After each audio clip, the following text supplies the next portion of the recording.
jump into a league there. Let's see what we can do. Oh yeah, Arkan. Yeah, okay, I see. 14 trophies. Yeah, Beck's been treating him well. But by the way, anyone listening, all of you gotta come to Impact Returns this July. This time they expect like 300 plus players, ideally, for Legacy. Last year we had around 200, but at the same time they had like, I think, another really big event going on in Spain. So even like all the big names from like the ones who play Legacy but also have some ambitions beyond the format, you know, the Monguchis, the Javi Dominguez and guys, they couldn't come because they had like this Pro Tour thingy or whatever it was coming up. But usually they easily hit 200, and for this year they're aiming at 300, which would be like quite something. I'm gonna be there, Kai Savatari's gonna be there, we're gonna be commentators, and yeah, well, can't wait. When is this? Now you're putting me on the spot. In July, I want to say late July, and you just like basically you go to Twitter or X and you just look for Impact Returns. But I mean, X is pretty much dying, right? So I guess they also have a website, which should be impactreturns.com. Actually gonna post it in the chat here. There we go. I guess kinda haven't been properly announced yet, but we did it last year, and we definitely want to do it again this year, so let's do that.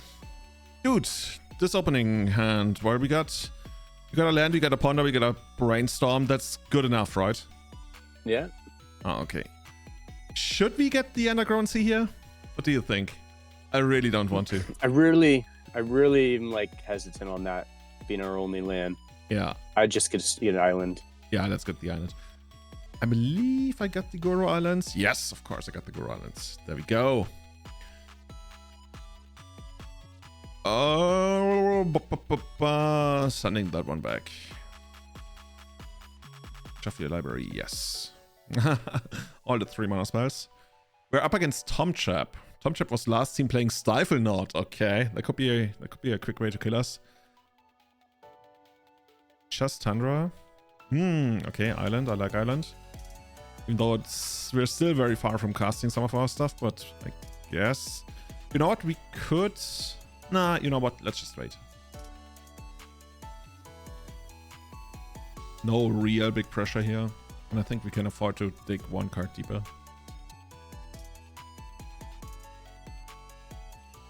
So you had that trade fair. How was that?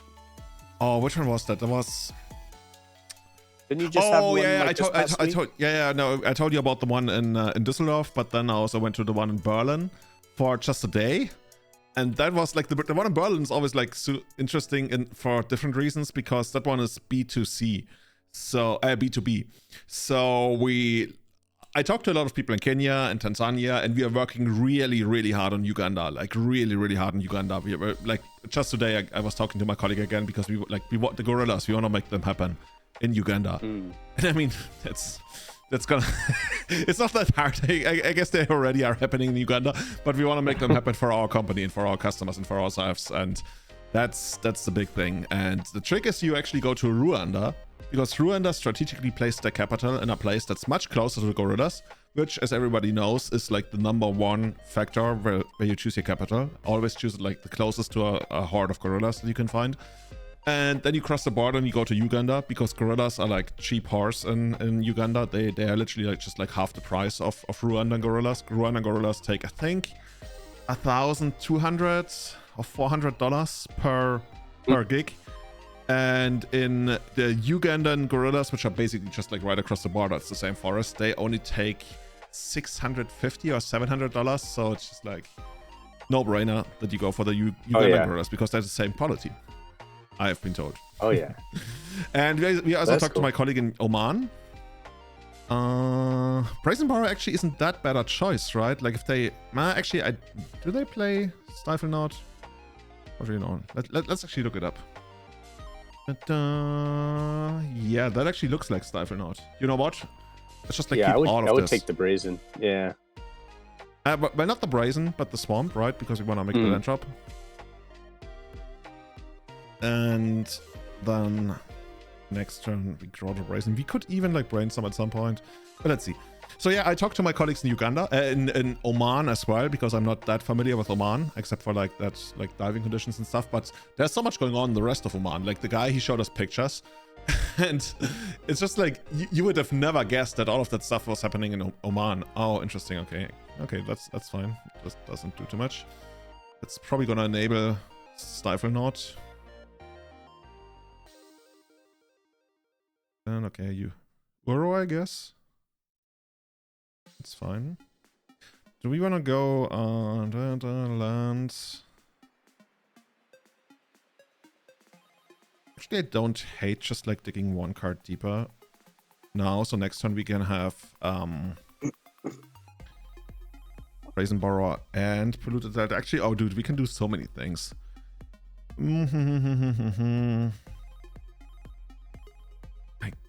Oh wait, we got Scheming Symmetry.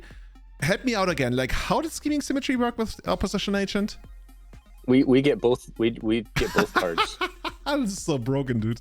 Just like completely broken. How do they even allow us to do this? So next one we got 1, 2, 3, 4, 5, 6 mana. So we could go this. But I really want to get rid of the Uro. I kind of want to get the... we want to do too much, I guess.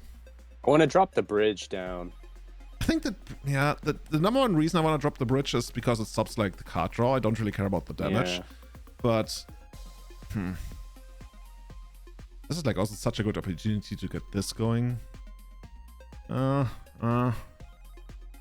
technically with I guess he can put we the do the laughter scheming. away. Yeah, the laughter I'm not too And fond the of in Void this Walker we moment. don't really need right now. I mean, we're gonna redraw one of them anyway. So that's fine. Actually, if we redraw the Void Walker, that's okay. The Void Walker is good. So we could even scheming for the one of Helm. Oh, yeah. So what I was thinking was something like bounce this and get the Void Walker down so they can't really like get Uro into the graveyard. And then just like keep the Dark Ritual around and do something broken next turn. I kind of like that. Swamp sounds good. I mean, okay, so the problem is we kind of run into Daze, and I would guess a deck like this runs Daze. Let me check. Yeah, Daze and Stifle. Oh my god. Of course it runs Stifle. Okay, in that case, maybe a different plan. So if we do go for Dark Ritual here, what did I say? We had like 6 mana, right? 1, 2, 3, 4, 5, 6. So we kind of want to spend 5 mana, so we are Daze proof, so we could go like Brazen Void Walker and use the Dark Ritual for that. No, actually, no, we get too much mana.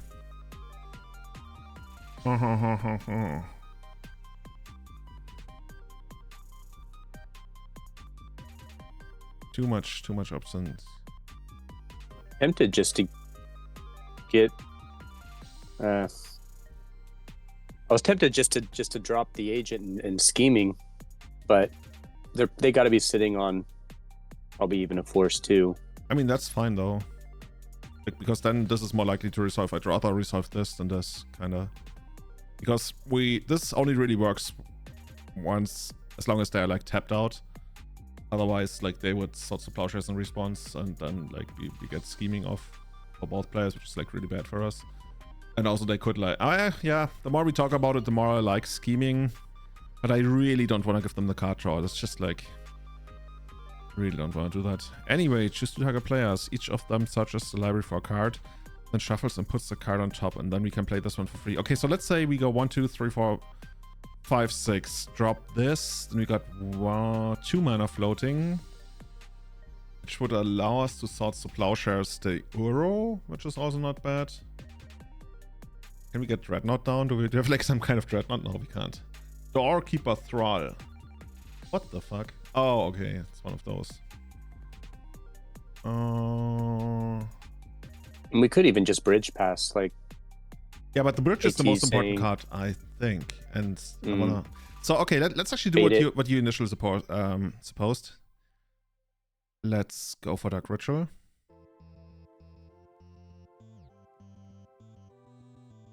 Maybe I'm like overthinking this.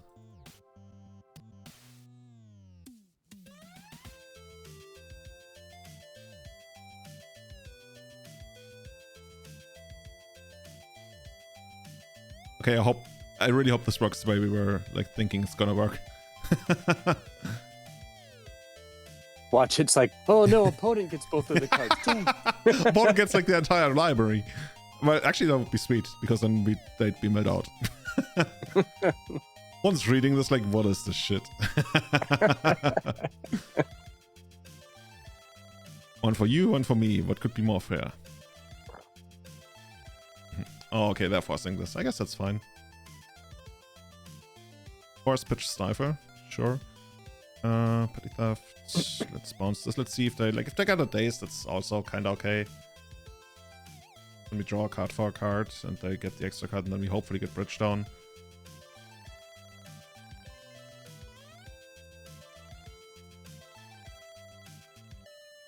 They also mentioned that some of the new cards are probably not gonna be on Magic Online, like for example Fallout and stuff. And going forward, I haven't seen any of those cards. Well, there was like this Giant Sloth. I think the card is literally called Giant Sloth. And I don't remember what it does, but people were saying, hey, it could actually be okay against Stelva. Maybe it's already on Cardboard Life, but I don't think so. Card Giant Sloth. No, not yet. But it's kind of a little bit of a shame. But yeah. You will see, like, Wizards is putting out an insane amount of cards. Like, it's hard to keep. Did you see that thing about the new expansion, which has like 6 different expansion symbols depending on where you get the cards? It's just like, to me, it's. I haven't seen that. Yeah. Yeah, but it is hard to keep up because once I start looking at a new set, it's like, wait, now there's another one coming out next week. Yeah, and even within the set, the one that was like all over Twitter at some point, it has literally 6 completely different looking expansion symbols, and people were like, okay, what is this? You see a card has like all the different artworks and frames and everything, and yeah. Oh, by the way, Lumbering Mega Sloth. Oh, whoa. Wait, give me a second. Lumbering Mega Sloth. Anything that says mega in its name is pretty epic. Giga epic. So let's run this one out here. Come on, opponent. I know you want this to happen. They forced this as well, I swear.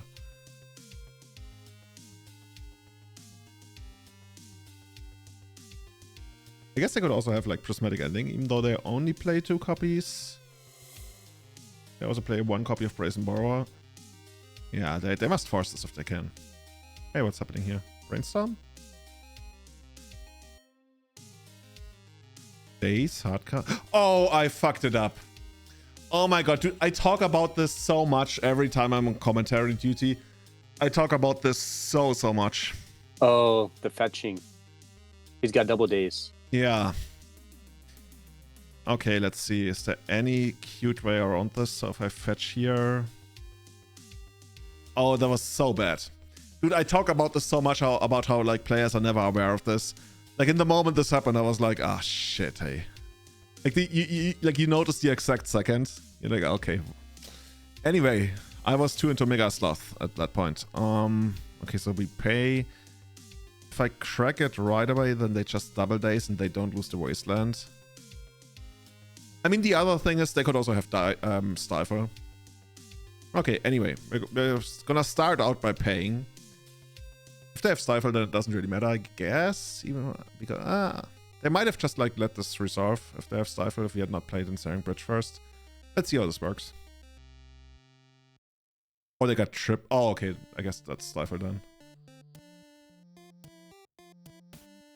Okay. Well, we can. Let's see. Maybe we got Mega Sloth. Yeah. We got Mega Sloth. Mega Slothing.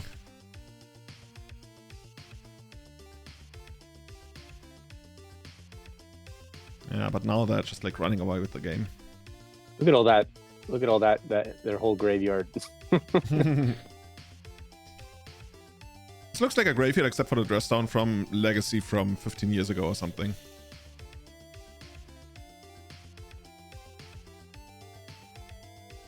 I guess at this point we even gotta start jump blocking. Okay, so technically, if we draw Helm next turn and they really have nothing, then, you know, we can technically win, but now we die. Why is what's wrong with the font here? It looks like some guy wrote this on a typewriter. Artifacts and creatures entering the battlefield don't cause abilities to trigger. Okay, no help answered questions with a mix of hissing and drool. Okay, well, you gotta try.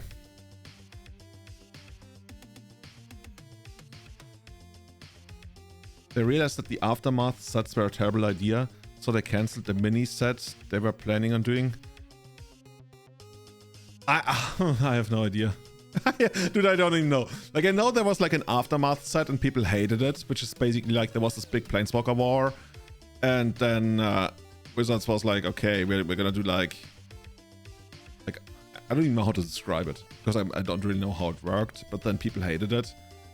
And that's why they have to do so many expansion symbols. Aftermath sets were terrible idea, so they canceled the mini set they were planning on doing. I'm pretty sure, like, if you know more about what's going on with like Magic sets than I do, that makes a lot of sense. But I lack a lot of like understanding about like that kind of stuff right now. I used to be like really into it. Like I remember up until a certain point, I could like give you every expansion with every set symbol, and for some sets even almost all the cards. But that's quite a while ago.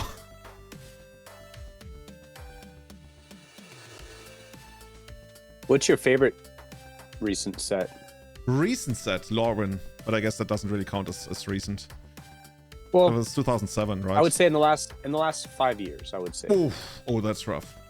Okay, actually, Or since Throne of Eldraine. Since Throne of Eldraine. Set releases. Dude, I'd actually have to look up a list. Okay, here we go. Okay, this is German, but we can... Since Throne of Eldraine. Let's do it like this. That actually makes more sense. Throne of Eldraine. Theros, Icarius, Syndicate Rising, Kaldheim. I guess Kaldheim is cool. Wait, that came after Throne of Eldraine? Mm-hmm. Oh, wait. Okay, Kaldheim is kind of cool. Dungeons and Dragons was kind of cool. Neo. Oh, yeah, easily Kamigawa Neon Dynasty. By far. Cool. Yeah, definitely that one. That was a cool set. I can see that a lot of people would like Innistrad, and I kind of share that. Brothers War also kind of cool. Dominaria. United, like I love Dominaria and all the stories around it. Was okay, I guess. Oh, and all of that's still coming up. Death Rise. Oh yeah, but it's definitely Kamigawa. Definitely the Kamigawa Neon Dynasties. Oh, so much that. Oh, by the way, look what we drew. Haha. Okay, yeah, let's not mess this one up. Opponent sitting on triple wasteland. Oh, we can even put... No, we cannot put something on top. Anyway, let's see if this actually works, because that would be less... Can we actually, like, force back or something? Is there something removed for our Voidwalker? No, there's literally Misty Rainforest removed for it. Anything we can do with this? Not really, right? Negated. Yeah, okay. That was a world where this could have worked. Yeah, he was super heavy on permission. Yeah. I mean, we ended up resolving a spell. It just was the worst one. Anyway, against this kind of deck, looking at deck list right now, there's not too much I really want. Is there anything in the main deck that we don't want? Like, I'm not the biggest fan of Scheming Symmetry here. Searchic is okay.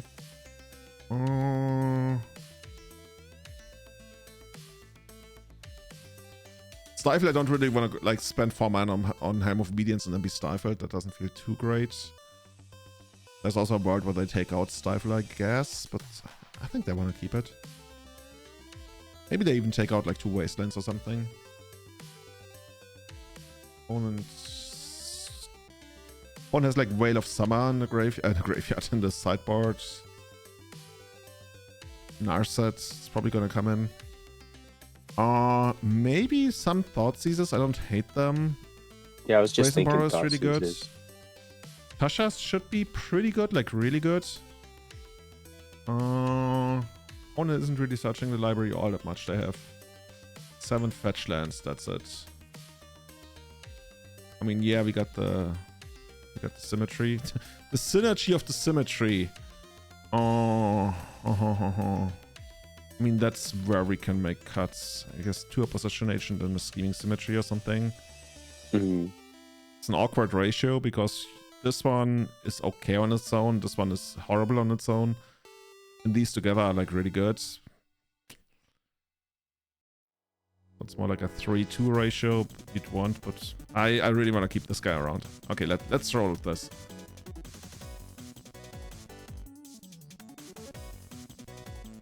Yeah, this is cool. Okay, we got crap down. I mean, only blue mana for now. That's okay. Oh yeah, he didn't even see any mill last game. That's true. That's gonna be like, the fuck is this? He's like, this is just a rogue deck.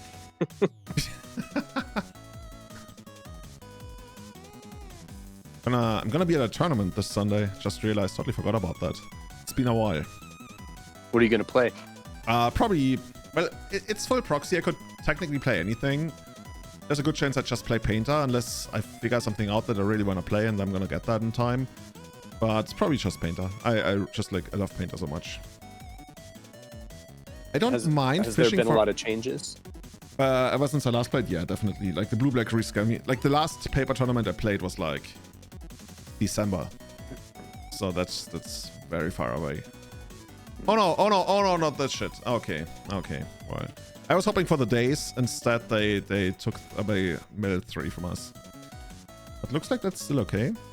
So let's get rid of, actually in this situation we don't really get rid of anything because we redraw it. So let's do it like this. And now we get dazed. No, that would be something. If you get dazed on the crab. Okay, anyway. I was gonna say, then we are probably not gonna win with Mill.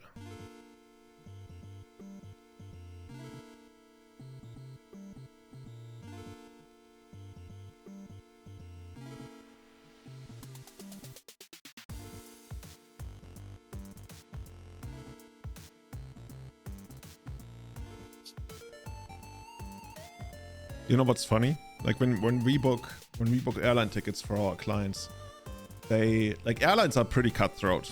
They want the exact name. They want the name and the exact name. They want the exact second name, third name, fourth name, date of birth. They want everything perfectly. So every time we, like, clients decide to book, we send them a piece of paper which says, "Is this your name?" Because they a lot of times they don't give us their second name, or they forget that they have like a second last name or something. Like your legal name. Yeah.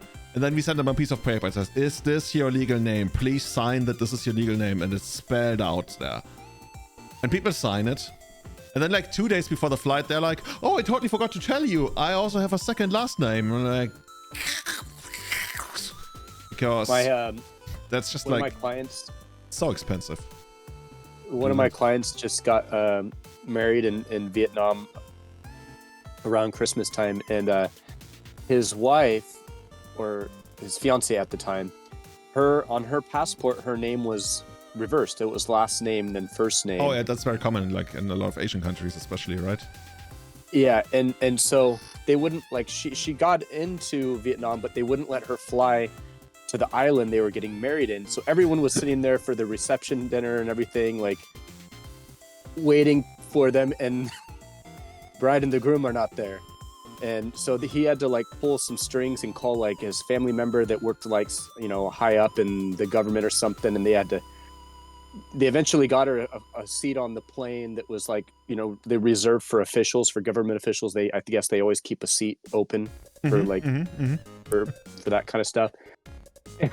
And so she just, it came together, and she was able to go, but she almost didn't make her own wedding because of that. Dude, yeah, people are so careless about that kind of stuff. Like I even like, I believe I don't know, maybe we need like big red letters, or like even like some kind of like some person who stands outside their house and sings and asks them for their name, so we can draw more attention to how important this is. I don't know, that's a dream.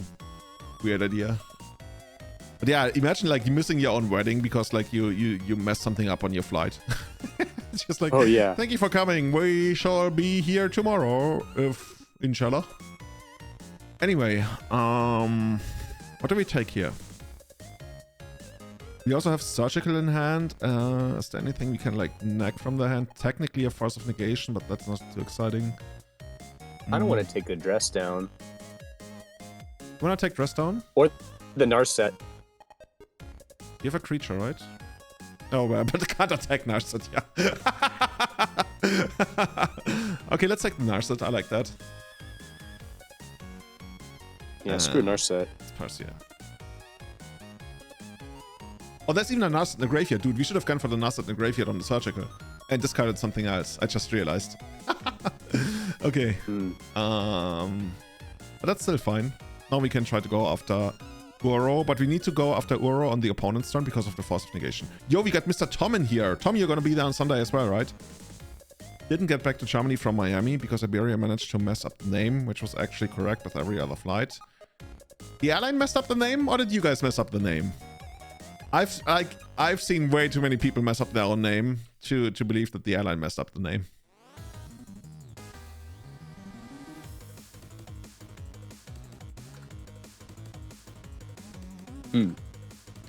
Okay, so They should like buy him a car for that. Car? Oh, they're just gonna give him the flight, I would guess. They're like, here's a free sandwich. Okay, this is gonna work, right? Opponent had Veil of Summer. Ooh. Okay, first of all, let's take this guy out. I don't want to see that again. What else is there? Opponent's got Dress Down, Path. Dude, this is definitely still gonna be an uphill battle. Let's also be aware of Veil of Summer because that can like basically counter the Brazen Borrower. I think it's worth it to take out the other Urus. What else is there? 2 Stifles. Okay, we have 2 Phyrexian Dreadnoughts to beat, and hopefully then we won't die to Doorkeeper Thrall. Are there forces still in the deck? Yeah, Force of War and Force of Negation. Single Dismember. No Swords to Plowshares. Oh no, there's Swords to Plowshares. But no proper way of dealing with Bridge other than... where is it? Well, where is it? There is no Brazen Borrower? Do you see any way to deal with Bridge here? No, other than just countering it. Oh, who would ever do that?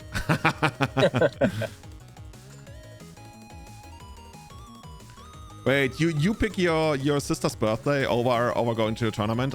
What's your name? Are you Neymar? You know Neymar, the footballer, right? Or former footballer at this point, kinda.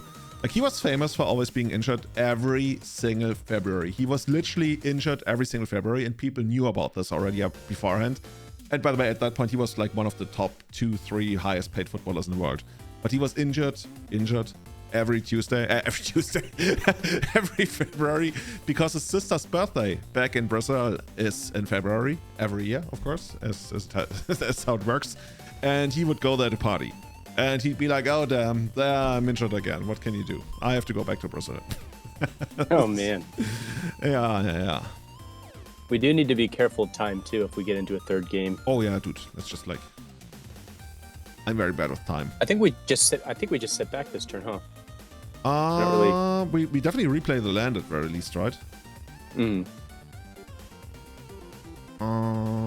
We should not Thoughtseize, but I guess we're never gonna Thoughtseize because of the Veil of Summer. Oh, that's so hard.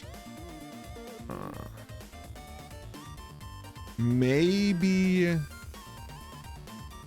the opponent's gonna like try to cycle the Veil of Summer. Oh, dude, I messed up. So if the opponent's gonna try to cycle the Veil of Summer, which they can now, I should have replayed the Oboro first. Because then they wouldn't draw a card. Then that wouldn't make sense. Because now we have played a blue spell, so they would draw an extra card. Okay. Opponent decided not to do any of that, which is fine. So we just pass.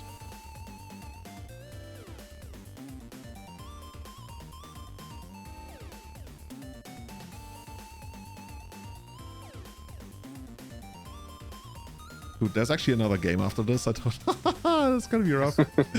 I always assume, like, when we go into the second game, oh, we won the first game, right? That's how you play Magic. You always win the first game, then you only have to win another game. Now we have to draw through the stupid scheming symmetries. I guess now we do it the proper way. We just replay it like this. I guess if we like mill 2 more of the dreadnoughts, then the opponent's pretty much dead, which is actually kind of hilarious. I mean, it's a pretty random thing. It's like plus minus. Like it's not like we get a great chance. Like we're not increasing our odds by continuously doing this. Except for well, if we just draw like Atasha's, that could probably get to them. Ooh. Because they already have a bunch You're of speaking my forces in their language, dude. graveyard. Okay, is there any scenario... Oops.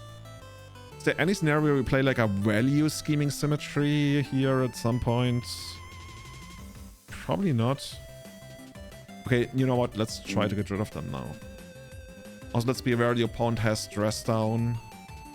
Oh, there's a good chance they hardcast force on this. Like, if I was the opponent, I would like snap hardcast force on this.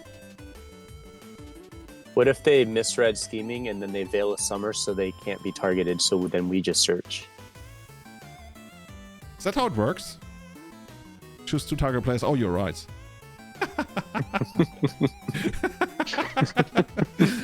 That's actually hilarious.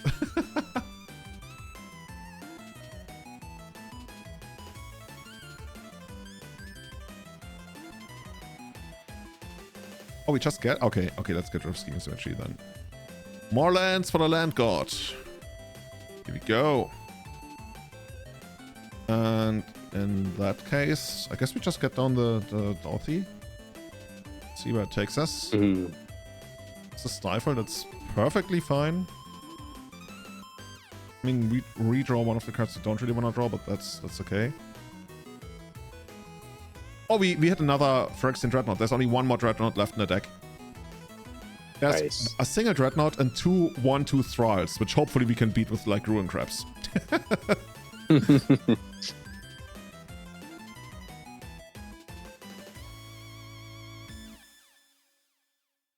Go.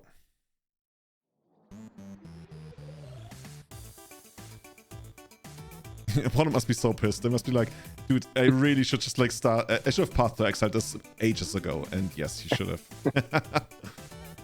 Okay, now we do this in response. I guess we could put something on top now if we want to. Do we want to put like Ponder on top? I don't hate that. Actually, no, we need to get a Black Source. Never mind.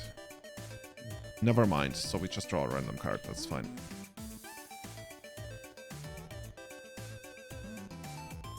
And then we get another land. Let's get this.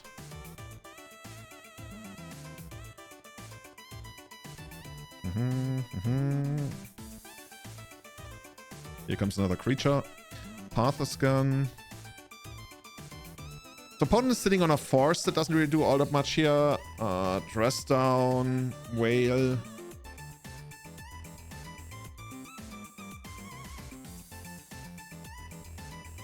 Treadmill is like 90% to win the first game. Yeah. That's a little high. I would say 95.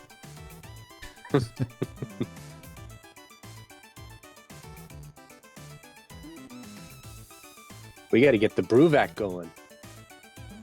Dude, that would be such a sweet top deck. It's like another thing the opponent has to like worry about. Okay. Okay, let's just pass.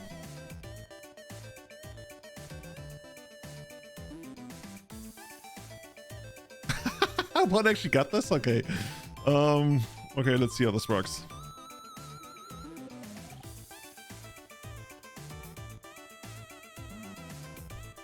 Artifacts and creatures entering the battlefield don't cause abilities to trigger. Okay.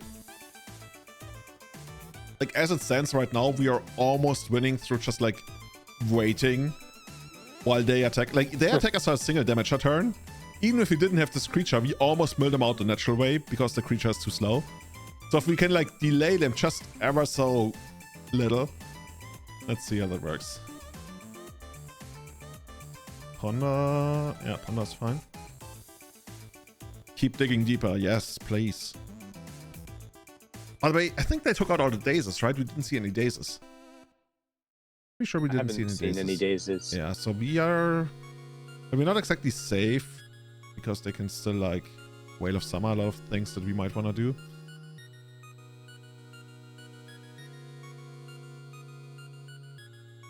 Okay, just draw. Yeah, that actually, what is removed from that? We can brainstorm and we can ponder. I think I'd rather attack.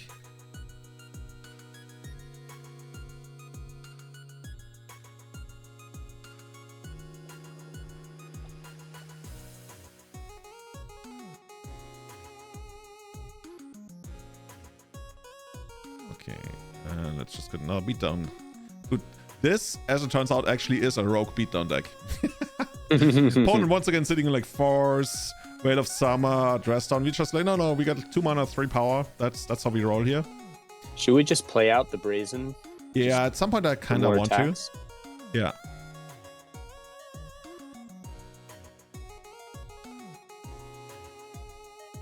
It's also kind of hilarious how the opponent is basically digging their own grave. I kind of want to keep the Brazen because you know what I want to do is if they actually do get down the Phyrexian Dreadnought they're digging towards, I kind of want to start out by going Thoughtseize, then the Whale of Summer and response, and then we bounce the Dreadnought and response. Hmm.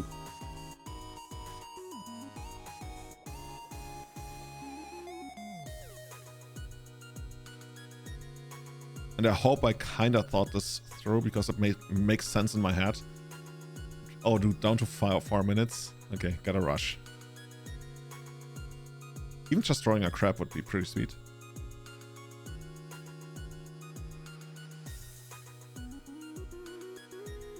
What's going on there? Fetching, okay.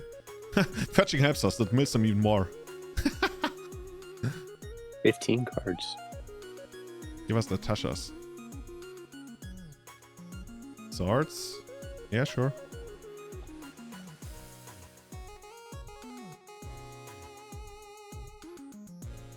Okay, there's a crab. We'll just go for the race.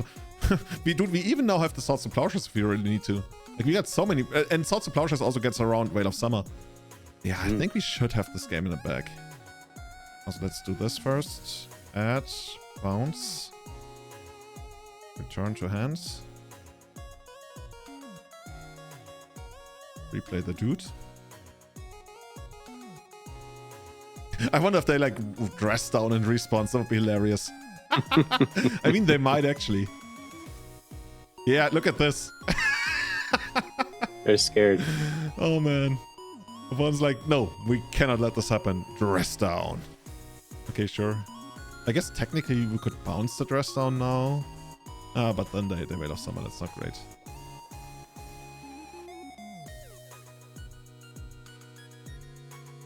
I guess we still replay it just for the mana.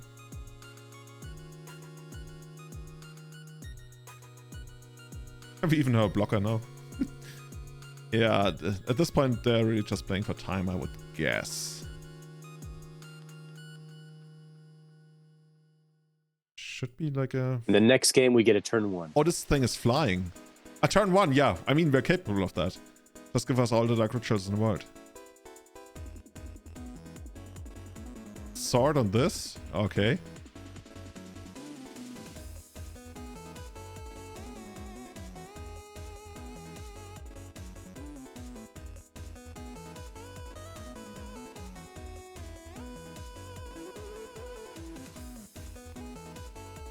Okay, let's dig one deeper. Let's see what we got. More crabs, maybe? Yes, we got another crab. That's sweet. Like this, like this, like this, like this, like this, like this, like this. And like this. And I could actually see them going for Whale of Summer now. Whale of Summer, well actually, it draws them another card. They even wanna draw cards. They must be thinking like, maybe it's the best way for them to do something. Like they let this resolve, then they wait for the land drop, then the Whale of Summer. Oh, Force, pitch, what? Excess Force with Force of Will's ability. Okay. I mean, that's fine. So these are, like they had a brainstorm in between there. Those are not necessarily the last 2 cards, but there's a good chance.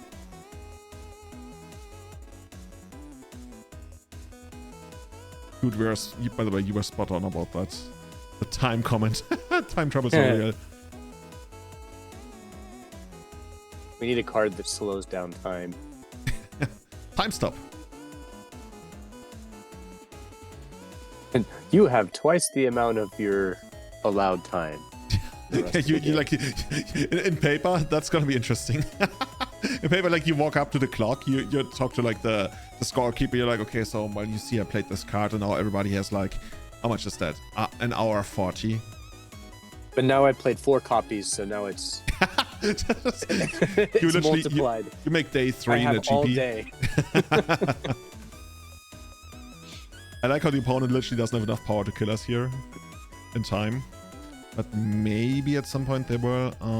Okay, I think we got crap on top. So I'm gonna play this out and fetch something. You know what's also interesting? What I didn't think about? Scheming Symmetry makes it so that their library shrinks by another card. They probably just get their Phyrexian Dreadnought, right? Their Dreadnought, yeah. I think so too. I was just thinking about it. If it ever came down to it. I mean, they can always choose like to not search, but then we get a free tutor. Dude, what if we just like surgical the Phyrexian thingy? Is that crazy? Is that crazy talk? I mean, they fight well, Force of Negation, right? Yeah, but then we draw the Force of Negation. It's actually perfect. I like that. I mean, if they have the Force of Negation, that's fine. Okay. They can also Force of Negation anything else to put on top. So let's just like pick the thing that makes them use it.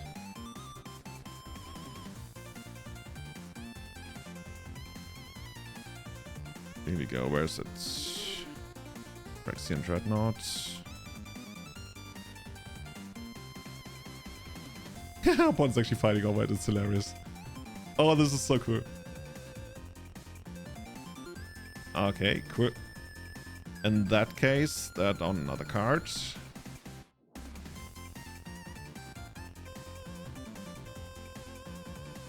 And we still got our combo of Thought Season 2 for into Brazen Borrower. Actually, they can just replay it. I totally forgot that Bookkeep... Oh, Brazen Borrower isn't nearly as good as I expected it to be. Oh, never mind. Okay, that's not great.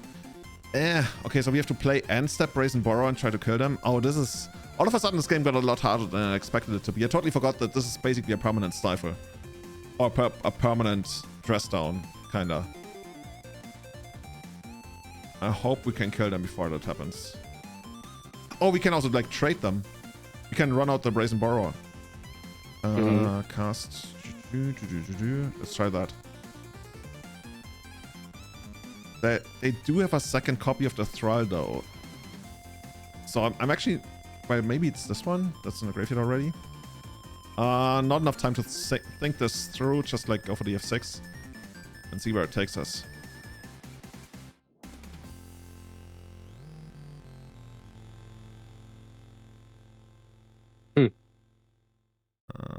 Yeah, you got that. This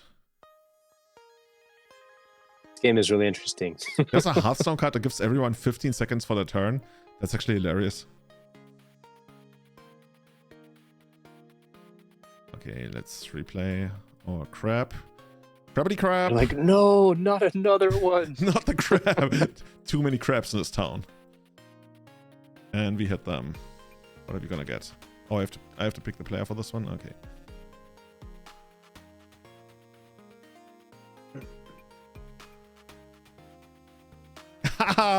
They're actually going for the Veil. Oh, for the Stifle. Okay. Okay. Okay, pass. Let's see what happens. In that case, I should actually probably like pick up the Obora at end of turn. Actually, doesn't matter. I can always continuously do it.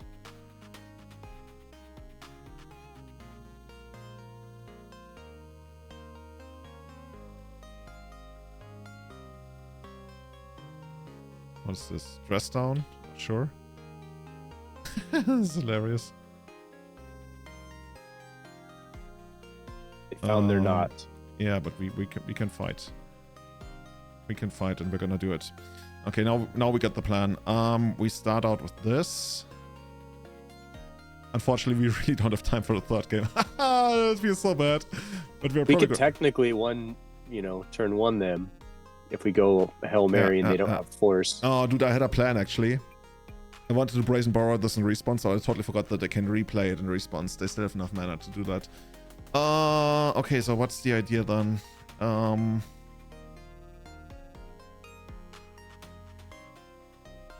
Well, actually, you know what we can do? This one fizzles. We can just like cast Scheming Symmetry now. If we can't, choose 2 target players. Yeah, that was something. Let's just pass. No, this is game 2. Yeah, Flair. This is Glutax. This is game 2. Spend a little too long memeing. But at least we're gonna take this game, hopefully. Wait, another one of those? Oh, at end step. Oh, that's cute. Oh, all of that is fine.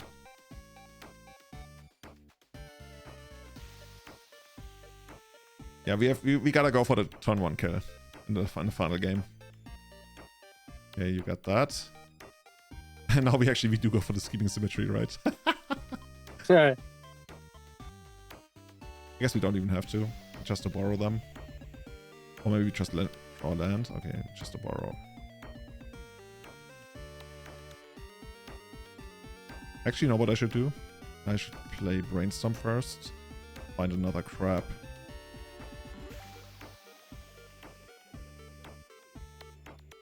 Okay, let's definitely not show them this. And this. And...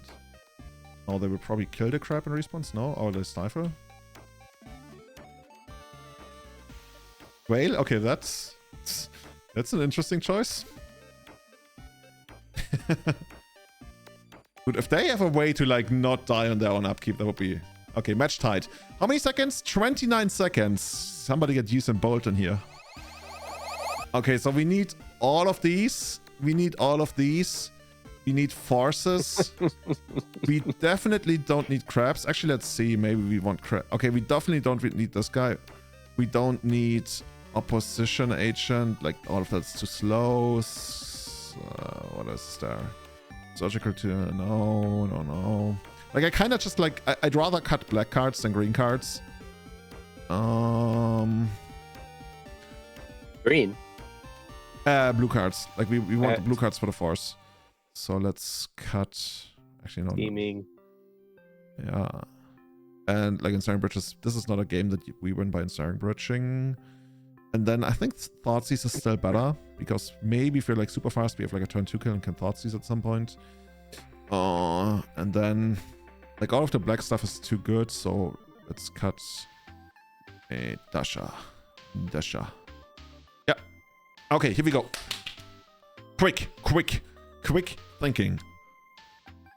Block to go first? Oh, no, opponent goes first. Okay. No. Mulligan. Oh god, this is so close. Mulligan.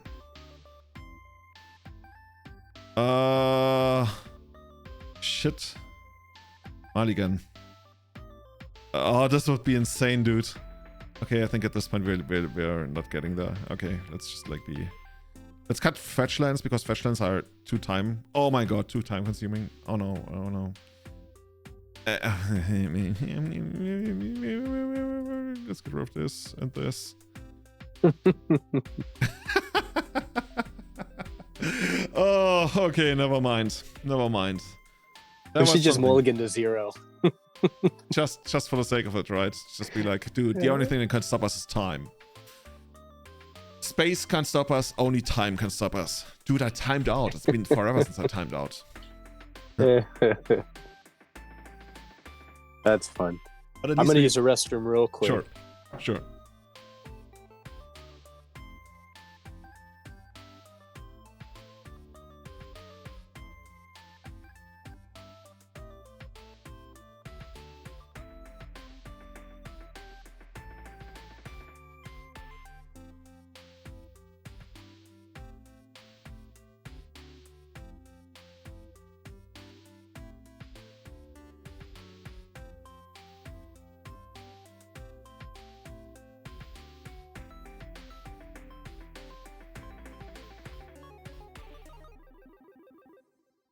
check this out. Do people know this guy?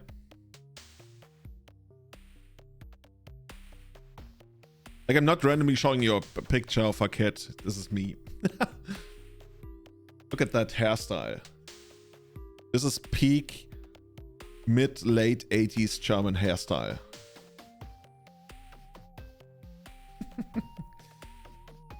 Yes, we would like to play first.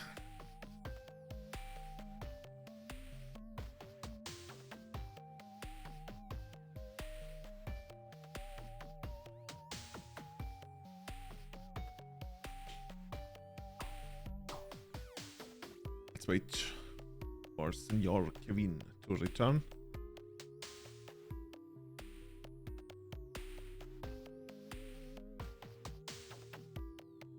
Yes, you mean the Schultüte? I do have pictures of myself with the Schultüte. But they are not reachable with my hands. Dude, we were just like going through this and we were wondering, do you know who this guy is? Very famous German guy. Have you seen this person before? One? This one on screen? On my webcam? I don't think so. You haven't? But look at the hairstyle. What do you think about the hairstyle? Oh, the mullet? You call it mullet, right? I mean, he looks like he could be a scientist. Do I? That's me. Like when I was... Oh, that's you as a kid. Yeah. This is like what every German kid and like also some adults had in like the late 80s something. We call it Fokuhila.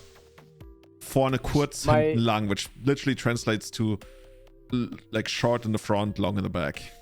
Yeah, when we were young, I don't know if it was just my younger brother that had that haircut or if all of us did at one point.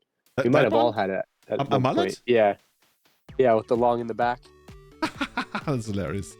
I know my younger brother at least had a, Did you guys have it like by choice? A rat tail. A rat tail.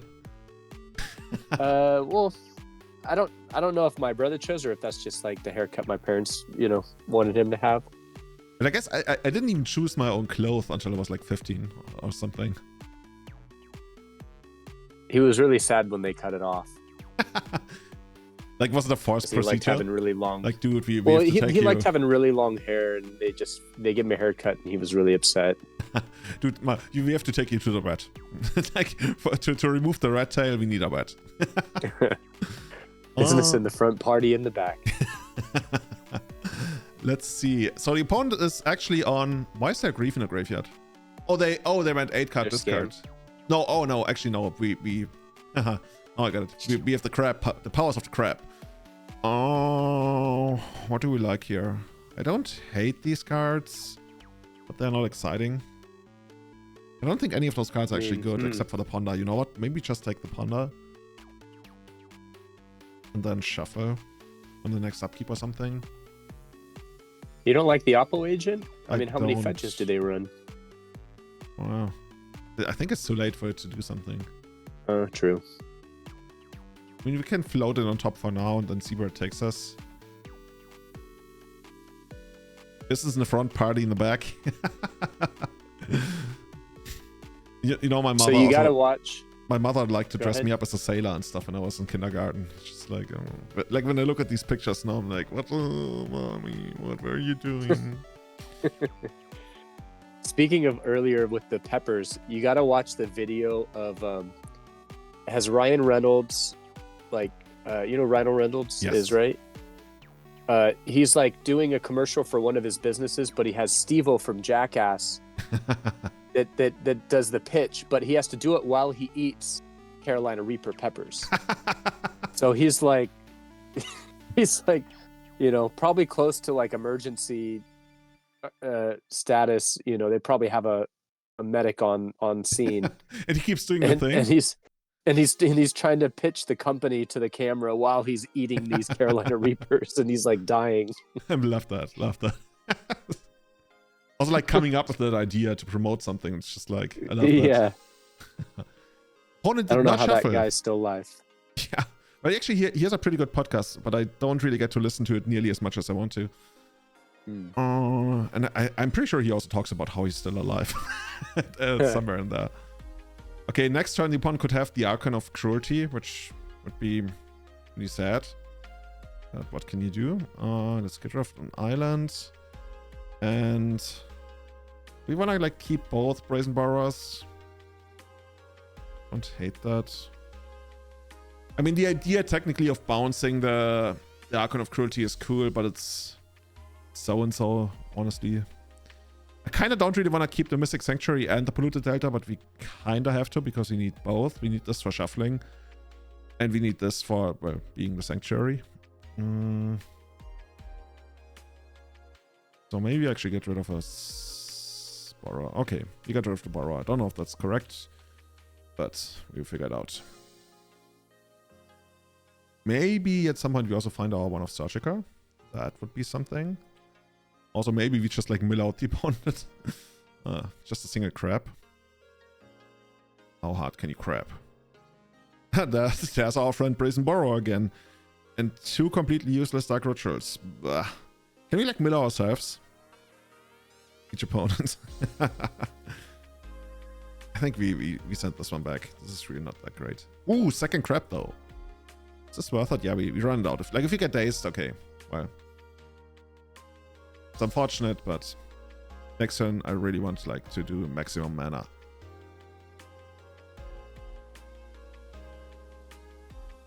Maybe that's too greedy. Maybe I should have still played it next turn and rather lose this to daze.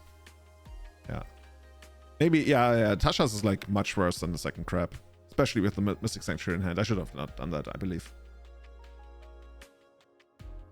Okay, so this is basically the turn. If they pass here, I can almost not imagine them passing here. Yeah. Okay, here comes the animate that. Then we lose the crab. And I guess at this point, we still play around days next turn. Actually, we don't need to, because we use the bounce, lip bounce. Oh, let's do this. Let's petty theft the Archon.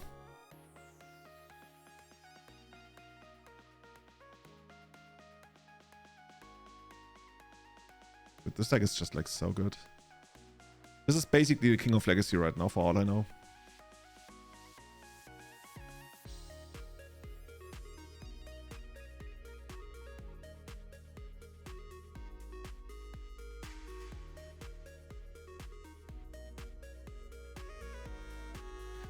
I guess we can like try to hit random Tashas.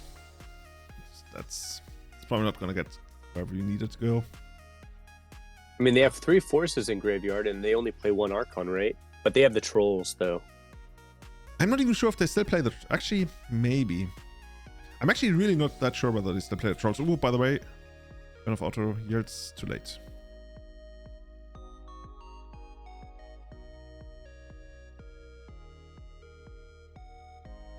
Scheming Symmetry. Is that gonna get us somewhere? Don't really think so, right? That would be hilarious. Though. I mean... Okay. Okay, we've seen enough. So here's the thing about the stack, which makes it so annoying. Like, we do want the ley lines, of course. And if we want the ley lines, we also want the hams, and I guess that also means... Okay, and now we're at a point where they can just, like, win a regular beatdown game against us, which is, like, super annoying. I guess that's just, like, what it is.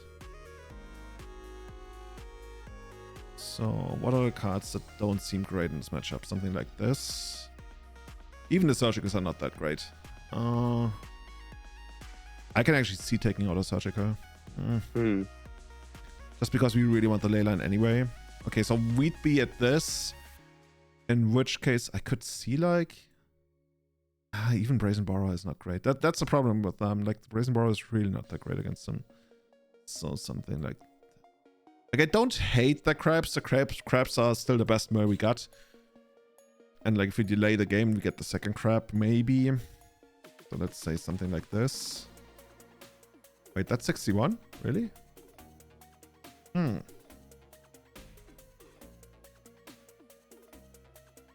Maybe we just chip it like this.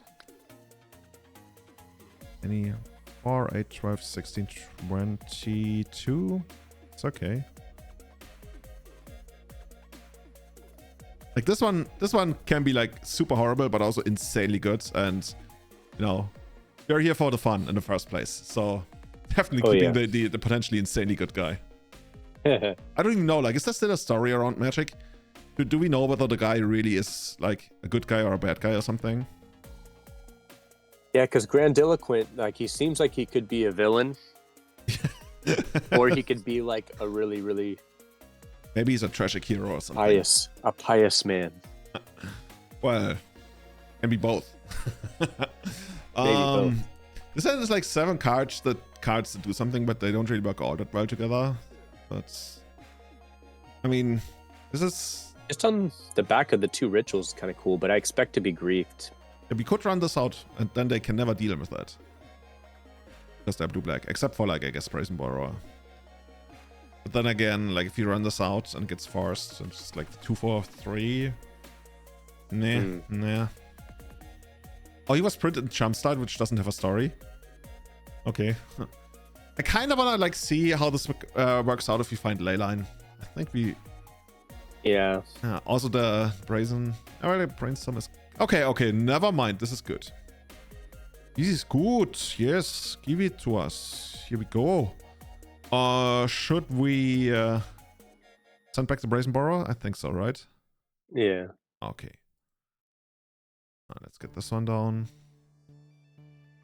And I mean, we could run out. No, let's not run out. Let's just like hope that they don't grief us on the first turn. And ideally, we'd find Dark Ritual next turn, because then we don't have to make a decision whether we want to play into days or not. Most Asaris are jerks. I agree.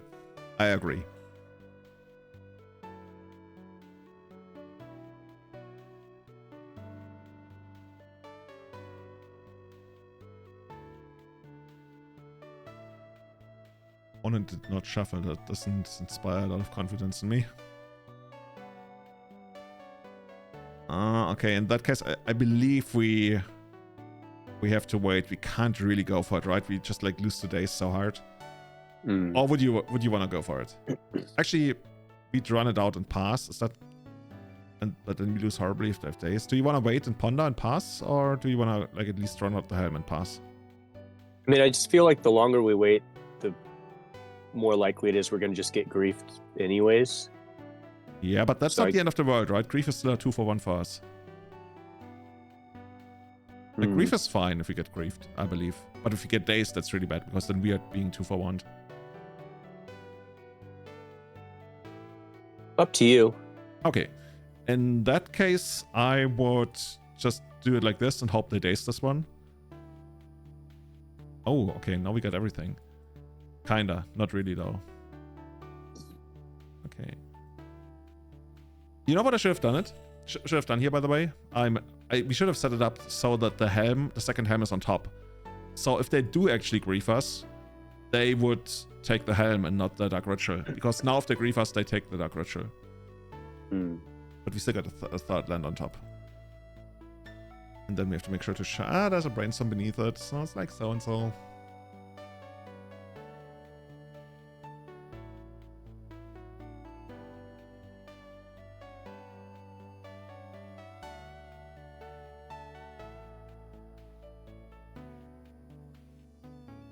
Oh, by the way, did you listen to those? Still haven't. Video game music? I was thinking about it when I started the stream earlier, and I was like, oh, dude, I want to check out the. Is it 8-bit? Like, what's the proper? It's not 8-bit, but they're just video game songs. It's really not technically chiptune, actually, just because it isn't 8-bit. But they're just songs from different video games, like, you know, just an array of old school games. I guess I can play them right here. Stop. How do I stop this? Okay, this is too loud. Could you guys hear that, by the way? I can hear it. But yeah, it is really loud compared to your voice. Okay.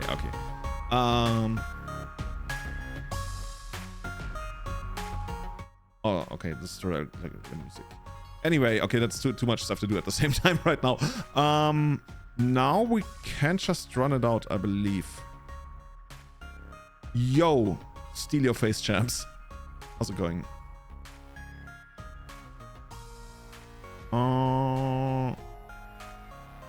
Let's stack Ritual out and see what happens. Actually, we should probably fetch first. Yeah. Get another swamp. And then do this. And this is the kind of stuff like you either wanted to resolve or you wanted to get forced. Nothing in between.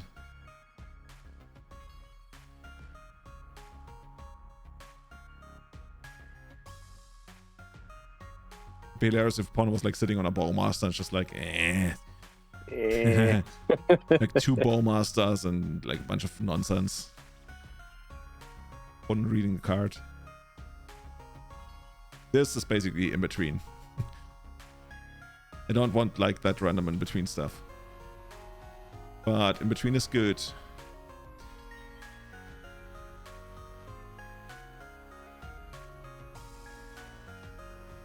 Now we're in that weird spot there where even if we play a land, we probably really don't want to run out the ley line.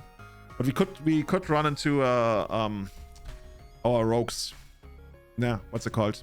Mr. Big 3-2 rogue that wins half the games. Voidwalker, yeah. Voidwalker. Voidwalker. That's a good echo right there. Yeah? I made myself. I lied. The Go XLR made it for me. We could put that in a song. Dude, if I was ever to appear in any commercial viable song, that would be... Dude, my singing voice is so horrible. You cannot even imagine. Like, wars have been started or less. You know, like some of those, albums where they'd have, like, someone introduce the album where, like one album that comes to mind that had a lot of cool stuff like that was Nelly, Country Grammar. Throughout the whole album, they had Cedric the Entertainer. Uh-huh. That would be calling him, trying to get a hold of him, leaving a message on his beeper and stuff, and calling him back like, "Hey, I'm at a party. Where you at? Like, call me back. I need to get back at you." You know, and the whole album, he's like, "Man, okay, I can't get a hold of you. I'm just gonna do what I do. The cops are chasing me now. I gotta go." What? But you could be that person on one of my albums where you come in between songs saying, "Hey, Kevin, that kind of stuff. I'm trying to reach you." about that Voidwalker. We're trying to reach you about your extended warranty for your Voidwalker or something. Oh man, upon forcing the ley line. What's going on the other side of the bot there, by the way? Like literally nothing. I guess eventually they're gonna have the Brazen Borrower. By the way, okay, so I've heard of this thing and I've seen it applied and I can't really wrap my head around it. You know about what they call auto-tune, right? Oh yeah, I use it sometimes. Does it like really work? Like it basically, so the way it's been described to me is if you have a horrible singing voice, you just like flip a switch and all of a sudden you sound like Mariah Carey or something? I mean, it'll sound unnatural. It'll turn you into a robot if you do it at an extreme levels. Okay. Basically, you could sound I'm down. T-Pain. I'd be down to be an extreme robot. Yeah, you could sound like T-Pain roughly, because the tone of your voice still would maintain, but the pitch would be shaped to whatever degree you want to set the parameters of it.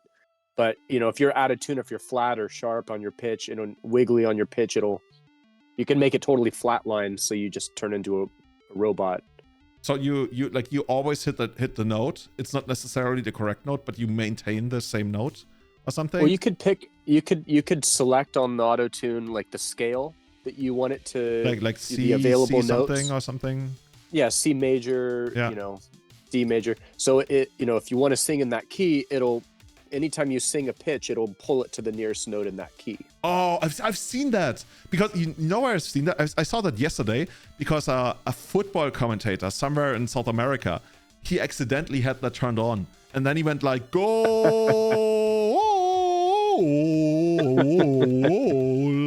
That sounded hilarious. Absolutely That's hilarious. Funny. So you're saying like there's a future for people like me with auto-tune? What is hard tune, by the way? Because on my Go XLR, there's a button that says hard tune. And I'm going to press it now. Hard that should tune. be... Hello, welcome. This is Hard Tunes with Julian and Kevin. Oh, I like I don't hard hear it tune. really doing any pitching. I noticed a shift in the tone, but Yes, very much. I sound like a hard tuner. I tune very try hard. to sing a melody. Hit me, baby, one more time. I hear some tuning there. Yeah, of It's not course. a super heavy tune, but I hear it. Oh, of course you do. This is so much better. Alle meine Entchen schwimmen auf dem See, Köpfchen und das Wasser, Schwänzchen in die Höhe. That's like it's probably one of the most famous random German songs. Yeah. I also have this one. Robot. Oh my god. This is weird. Hello. This is Megaphone. Megaphone doesn't really work. Anyway, I'm down for hard tune. Anyway, okay, we want to play. We don't want timeout again. Oh, no place for this. Mr. Voidwalker. We basically got the win there, right? Looks pretty good. Looks promising. So many voids to be walked once again.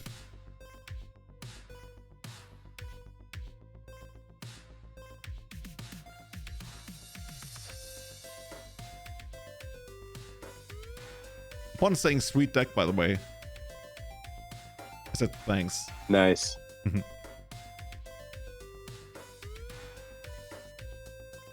So should we crack the helm right away? I mean, if they have a second Brazen Borrower, that's bad, but they're also like never not gonna keep up the Brazen Borrower anyway. Yeah, I would just run it. Like go for it. Okay.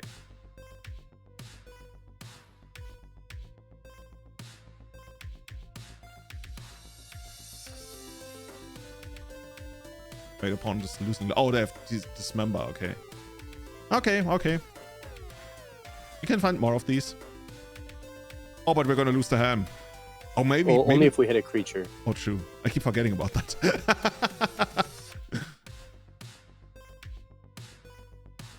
Dude, I wish I could sing very well. But you know what I want the most? I think you already had me with that in the past, but I was like very bad at implementing it. I really love that, at least in podcasts, when people have that like that. You know which voice I talk about, right? The late night DJ voice, people call it. Do you know what I mean? The late night with the effects when they're like DJ. No. Just like they have EQing? I think they amplify the highs and they put a lot of like bass into your voice or something. I'm not quite sure. So you have a really deep voice, but a lot of really high-end kind of texture. Yeah, exactly. Yeah, I remember us doing that EQing. Yeah, but I think I didn't save it. I gotta look into it again. Gotta check that out. Yeah, we could do it again. By the way, what did Pon just do there? Oh, they just hardcast the Brazen Borrower. Okay, yeah, sure, because it was an exile. Or on an adventure, as they call it. There's also this guy, I listened to him. He's like the godfather of like American radio shows. And I didn't know about him until very recently. And I could be totally wrong. Is his name like Howard Stern or something? Oh, yeah. And he says fuck a lot, which like is his trademark even. And he has to pay like $1 million or something a year, so he's allowed to say fuck. I don't remember. I don't have to pay $1 million. He would bring in like interview like porn stars and stuff. Yeah, that's just like another day in the office for Trash Taste. You know Trash Taste podcast?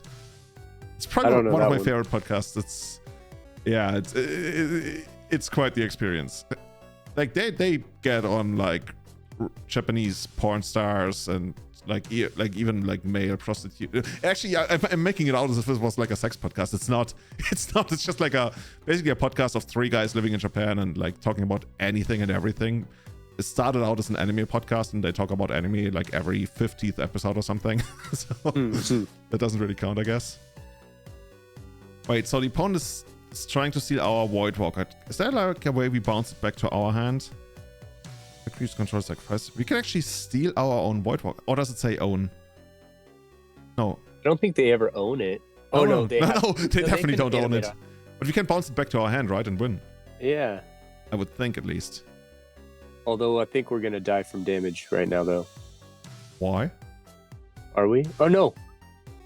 Oh, because yeah, you thought like everything was... No. Okay, cool. I was thinking everything can attack. I forgot we had a bridge out. Owned by Julian 23. I'm exercising my right to own my property. That's going to be so funny. If The federal government is not gonna stop me from owning my property. Do I sound Texan enough by now? Well, you got to talk like this. Talk like that. Oh, dude, I can't do that. I'm so bad with American accents. Yeah, gotta have that southern drawl. Oh, Force, why do you want to ruin our fun? We can try again at some point, I guess. Okay, we need an island first. And then we can put, I guess, Ponder on top or Brainstorm or something. Yeah, we'll figure it out. Oh, the opponent can now cast our Brazen Borrower. Like, this is so messed up. But can they cast the adventure part? I don't think they can, but who knows? Actually, I literally don't know. I think they can, but then it still goes To on our adventure. Oh, but that would be pretty bad for us, though, because then they could bounce the Engineering Bridge. They want to do that right now. Uh-oh. Uh-oh. Here we go. Is there any way for us to stop this? Probably not. Like, the only thing we can do is Helm and response, but I don't think there's anything we can hit. Okay, let's see if they are actually down for the adventure. Or if they just want to get a 3-1.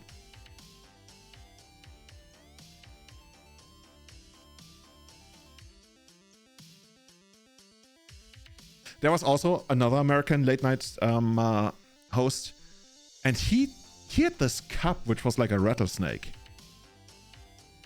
Is he American or was he Australian? I don't remember. Anybody in chat or anyone, do you guys remember the guy who like he's not on air anymore? And I think that's not because of the snake, but he had a cup that looked like a rattlesnake, and he was like super cool. A cup that looked like a rattlesnake. Yeah. I don't remember seeing that. TV host, moderator, rattlesnake cup. Okay, I found them. Oh yeah, I found the mug. Craig Ferguson. British American late night show with Craig Ferguson. Oh, until 2014, Yeah, like 10 years Craig. ago. Oh, he's from Glasgow. Okay, interesting. I remember seeing him. I don't remember his like show, but I remember seeing him a lot. Okay, we got one chance, and that chance is to I don't know, hit a creature that says kill all your opponent's creatures. I mean, let's say we find you know what? Let's go all in on this. The Archon? Yeah, exactly. The Archon might do it. We'll see. Let's go maximum Archon. Finish him! Opponent's down to 10 life. Maybe we also find something that says like deal 10 damage to your opponent. Okay, here we go. Give us something big. We found Voidwalker? That's so unimpressive. But we needed this before. Like, imagine we killed the opponent with their own Voidwalker. Okay, I guess that means we die. Right now, there's one an hour. This one used to be hour, right? Why is there still a counter? Oh, this is... dude, we need to go back to playing Burn. Legacy is way too complicated at this point. Everything is like owned by somebody else. Like, this is whole communism style. This is why the Soviet Union collapsed. They couldn't keep track of their cards anymore. They're like, wait, I thought that was my deck. No, that's her deck. No, Yeah. but I have her lands. And then like She has Stalin comes my in and is like, lightning bolts. It's all my lands. I wonder if they're like ever gonna make a magic set that allows you to like, you know, if they made a like a magic set about like Russian writers, then they have like Dostoevsky and like all those like really cool guys, and then like one of the mechanics is you get sent to Siberia, which is basically suspend in exile. I guess you always suspend in exile. It's basically like exile, but it comes back after some point, and then it's more powerful.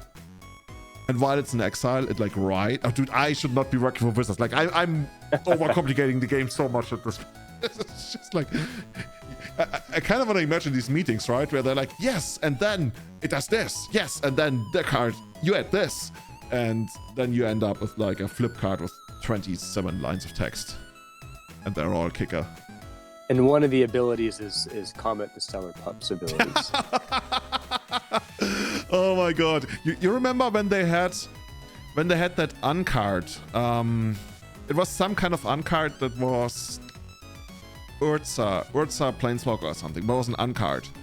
And one of the abilities was that you had to go to the website, to a specific website was created for it, and the website would tell you a random ability, and then that ability would happen. And I'm pretty sure the card is not functional anymore because Wizards messed up the website and it doesn't exist anymore. And that's just like such a tragedy. Huh. AskUrza.com. There it is. Does it still work? No, it does. Oh my... Wait, here it is. Wait, you have to download it now? What? Why would I need to download Urza Academy Headmaster? Just like give me the ability. Enter the funhouse. I'm scared. Choose your stickers. Oh, actually, this is still... Oh, okay, okay. I like that the bot actually does it for us. Okay, here we go. We can go maximum crap on this. Raskolnikov fading 3. When enters battlefield, destroy target creature upon controls and create 2 treasure tokens. Dude, we need this. We need this. I know Wizard says they don't do real life stuff anymore, but there would be so much flavor in like having... I guess at some point when you get too close to current politics, like it's a big no, but like historically characters, philosophers and everything, that would be so cool.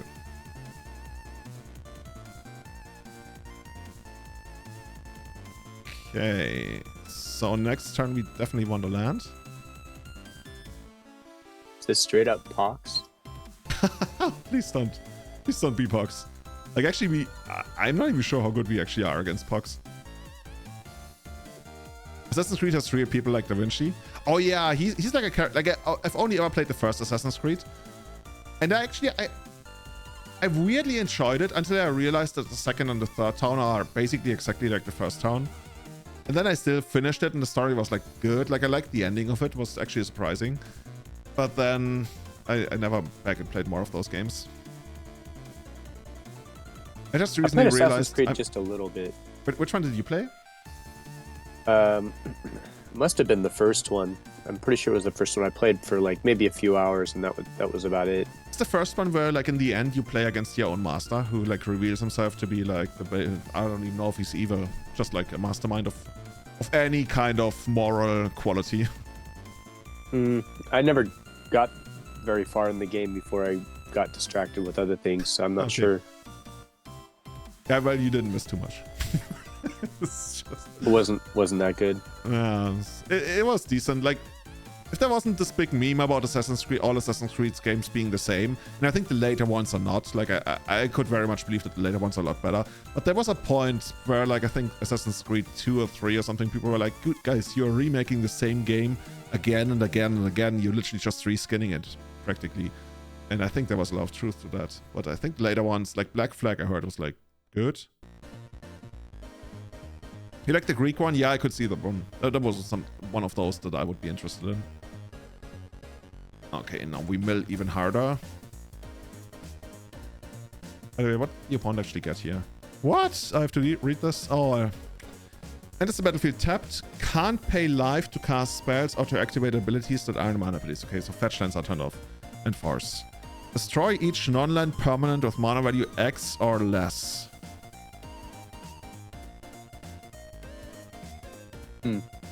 Oh, and then they can get it back with Urza because it's exiled. I see. Yeah, this is not that exciting. I think we still get the dual lands.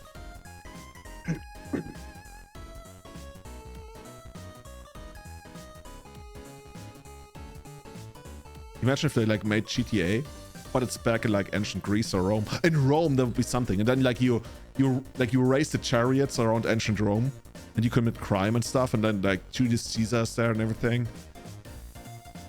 I think that could work. That would be interesting. Yeah. That would be interesting, for sure. GTA, call it GTA Roma. Bella Roma.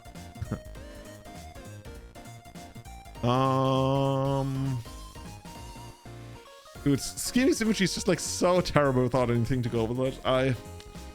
Ah. I mean, technically we could go Scheming Symmetry, get Dark Ritual, cast Opposition Agent.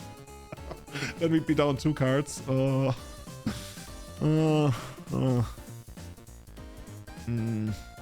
mean, we could also just like Maybe bounce we should. this guy.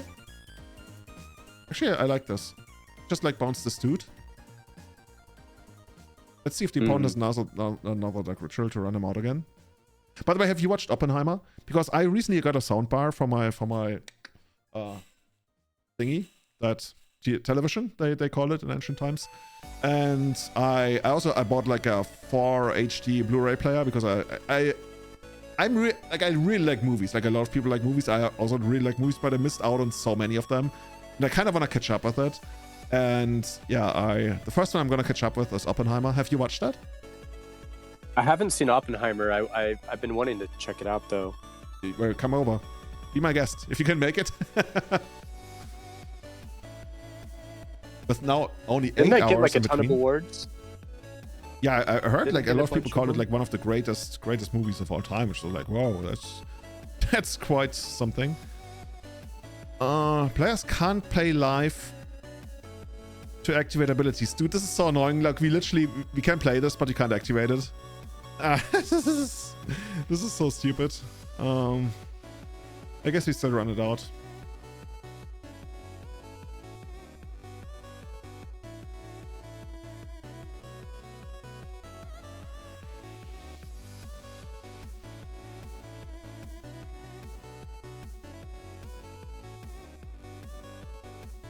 I'm wondering if we want to trim one scheming because I think what do we have 3 in our main deck. I think we got 3 copies, yeah. Just like I feel they're, like 2 they're might be a little basically, better. They're pretty clunky. Yeah. It's kind of funny, right? We talk about a 1-mana card, but we feel like it's clunky. But yeah, you're right. Okay, so can we actually make this work? Exile, destroy each non-land permanent with mana value X or less. Activate only as a sorcery, though. Okay, okay. So we can run this one out and cast a Scheming Symmetry, and then we gotta hope that they don't have a removal spell, which, I mean, it's our best line, really, isn't it? You could also just like wait and play this end of turn, which I like better, actually.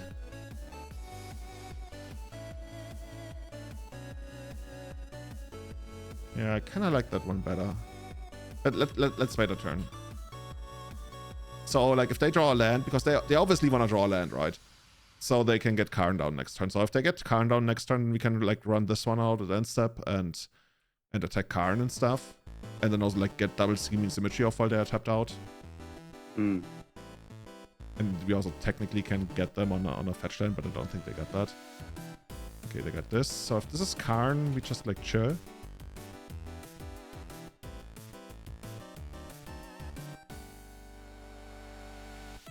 I should have put World Tree in it so I can use it for my... Help me out again. What does World Tree do again? World Tree.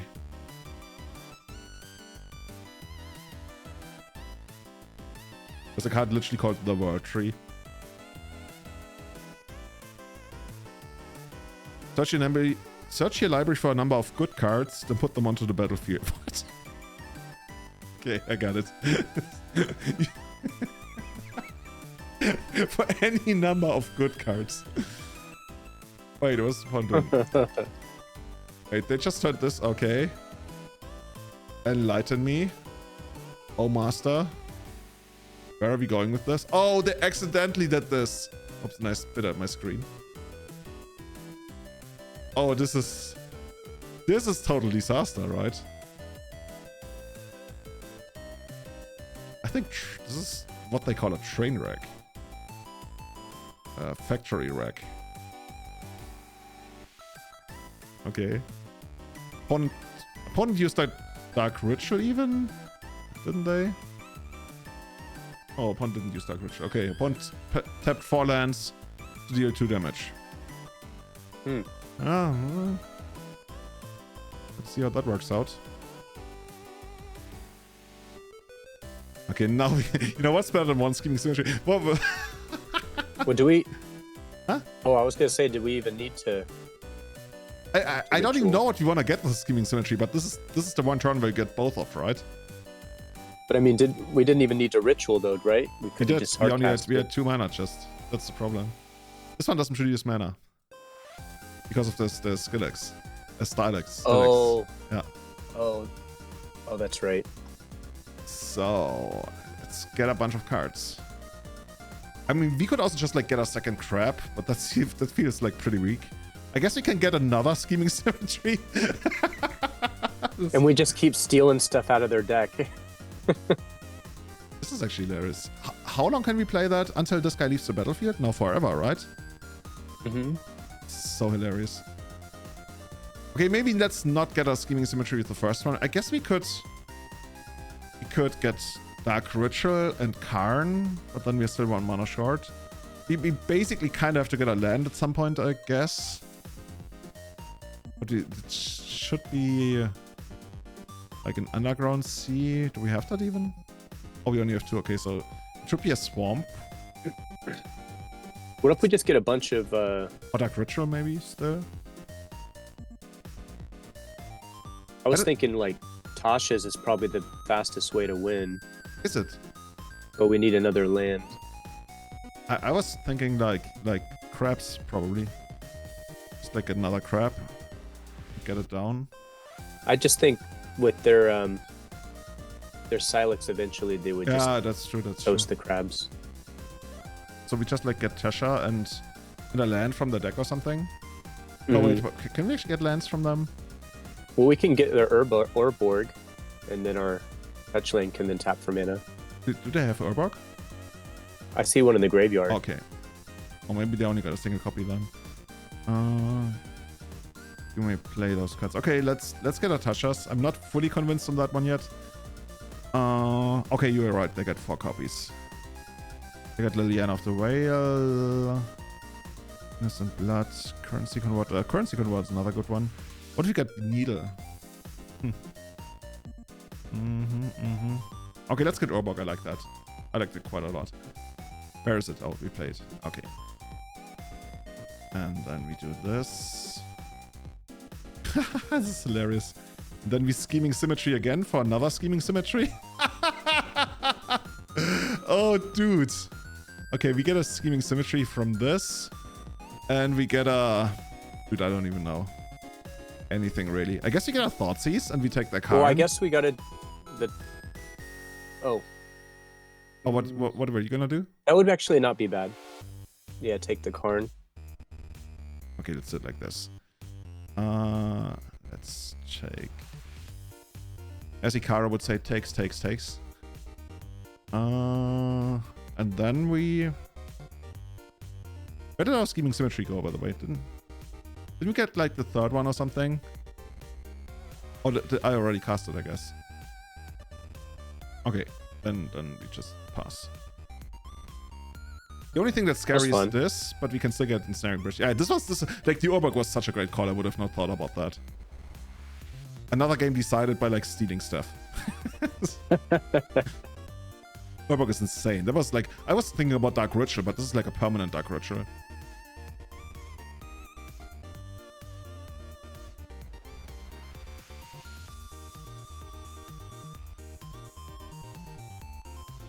Hey, what's this gonna be?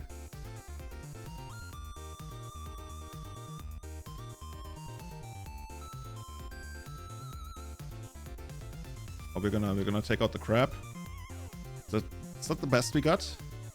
Okay. Crab begun. Crabby crab. Crab. Seemed like kind of a waste. Yeah. Especially since they probably don't know that we have Ensnaring Bridge, so they should really try to push the Saga. But instead... I mean, that's okay. They're probably minus, right? Yeah.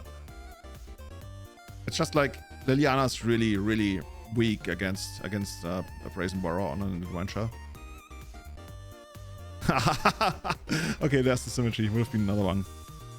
Oh, puts the card on top, dude. Each of them search the library for a card and puts the card. I totally forgot that the card we search for gets put on top and not into our hand. Like, I played the entire game thinking that this put something into our hand. So actually, oh my god, this is worse than I thought. That's why it was like so stupid to keep searching for symmetry into symmetry. How did we still end up with the Tashas though? How did we end up with Tashas? Yeah, that's what I'm curious because I don't know how we drew it before we played the second one. Is this chat now? Like, how did we end up with Tashas in hand? This doesn't make any sense to me. Huh? We also didn't, we didn't put the card on top, right? Place. Each of them searches the library for a card, then shuffles and puts the card on top. So you didn't pay attention? How dare you? Blair. Blue Jocks. We'll have to consult the video. This is not okay, okay? Okay. We have to consult the video. Yeah, let's get to the video assistant referee. But we kind of want to play this end of turn. We also want to play like some of these. I guess we decided that we're going to discard the Scheming Symmetry to plus on the Liliana. And for now, let's just like Tashas, because I just like want to make sure that nothing bad happens to the card. Because this is a really good card. Let's see how much we can hit.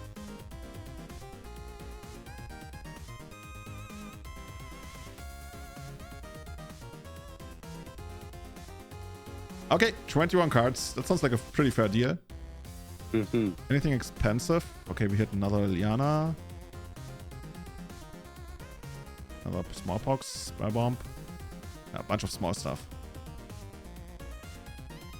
I'm actually curious whether they can still find something. I think Currency Converter should be... we removed that one. No, Currency Converter should still be in there. Unless they drew it last turn or something.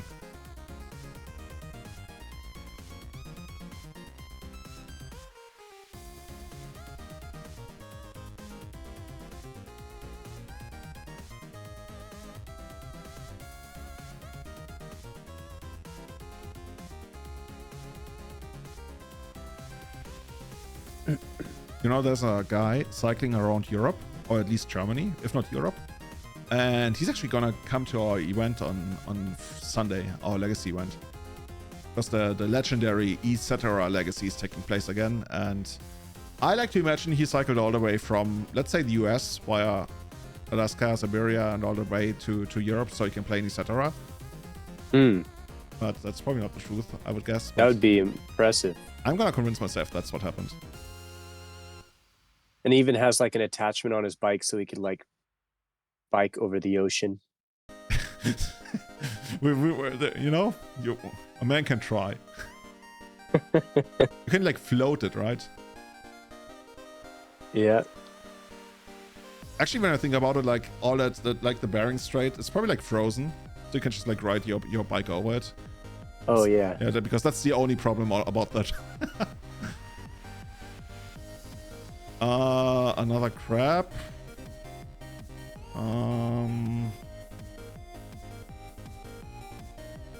Wait, the crab is really good, right? Oh, and we can even fetch. Yes. Then we take one more hit, but it's not going to be lethal, and then we should have it, right? Okay, so these grow this thingy twice. So this turns into next turn. This can turn into like, let's say they find like ritual, like worst case scenario for us. 2, 4, 6, 8, 9, something, 10. Yeah, still not good enough. Okay.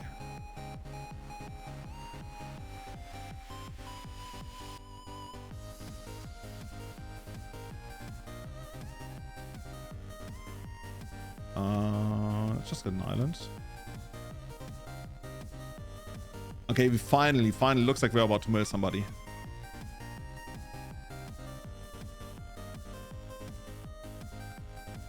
And get this one down. Yeah. Sounds looking good.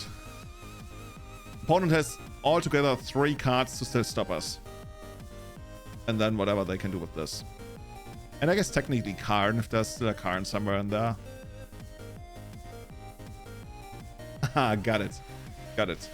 As we say, right? Mill wins the first game all the time. Oh yeah. What is the plan here? Like, I'm actually not sure. I don't mind Thought Seizes.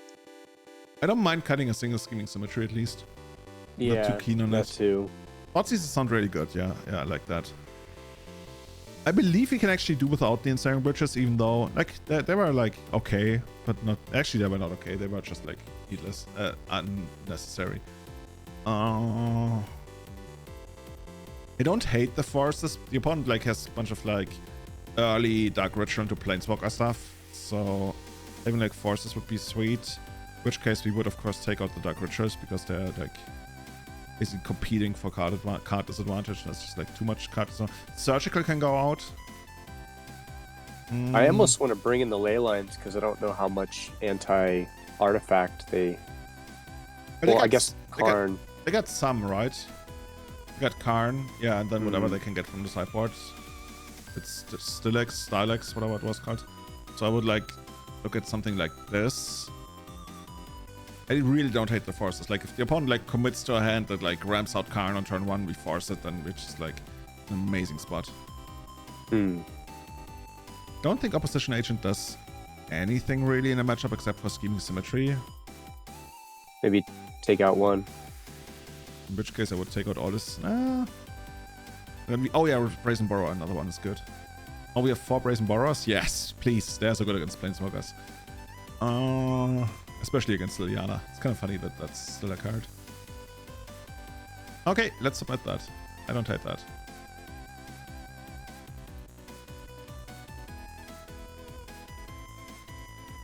Oof. I mean, on the draw, we can defend ourselves really well. I think I kind of want to keep it. We forced their Chalice on the first turn, then we thought seize their Planeswalker, and then hopefully they don't do anything for a couple turns while we draw into like extra cards. We got a bunch of like I don't mind the sand on the draw. On the I don't mind it. Yeah, on the player I could see myself stripping it back. On the draw I like it. I like it's too much. It's like a 5.8 out of 10. Content. And if you had a couple of drinks, it would be like a 7 out of 10. And it might actually be a 7 out of 10. It's a beer goggle. This is the one card I didn't want to see. Okay, well, you got it.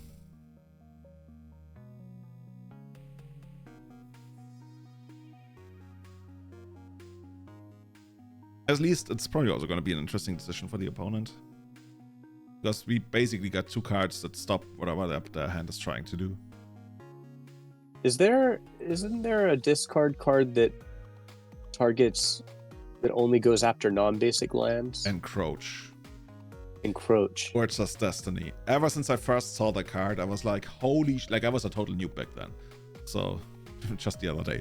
And ever since I first saw the card, I was like, holy shit, this is the most broken thing anybody could ever do in Legacy. And until this day, like every 12 years, somebody brings it up, plays it for like a couple of days, and then it vanishes again. And we have never made Encroach work in Legacy thus far. And I'm curious whether at some point it's gonna happen. If it might be a thing. It's such a toxic card, honestly. Like it's such a messed up toxic card. It can take non-basic lands. Like if you're on the play and you take out a fetch land or something, it's just like, it can completely like destroy the opponent, especially diver decks sometimes. I don't see how it hasn't been able to be a thing. But it's so horrible afterwards. Like it's just like, what are you gonna do with it later on? Yeah, turn 1 is like the only time you really play it. Yeah, and Stifle has so many better uses. Even after like you stop stifling fetch lands, you can pitch it to force. Like you can stifle so many random things.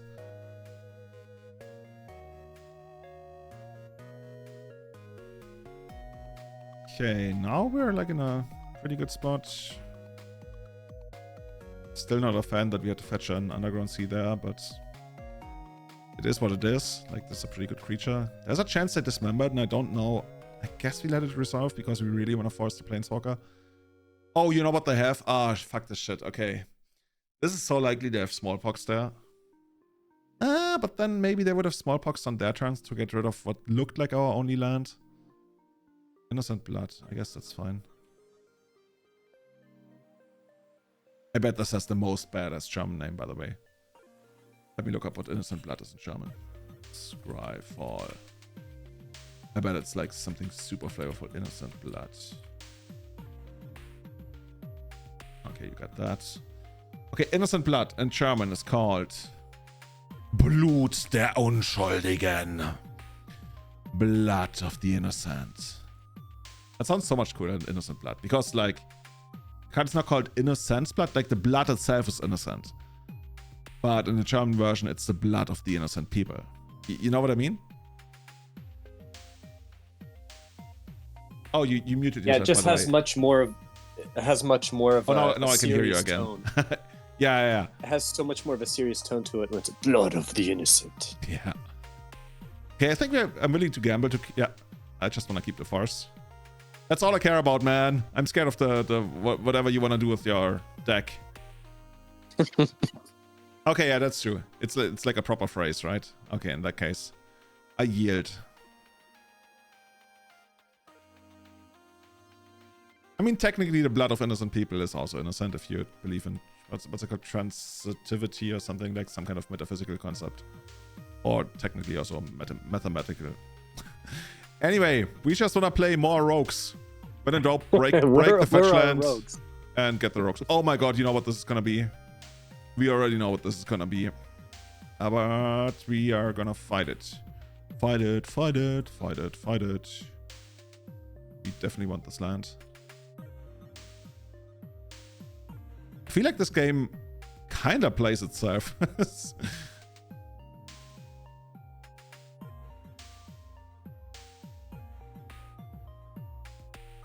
Innocent Blood used to be a thing in Legacy. Like the Buckstill deck from 2011, 4 copies of Innocent Blood, 4 copies of Pernicious Deed, 4 copy of Chase the Mind Sculptor, 4 copy of Liliana of the Void. Speak of the devil.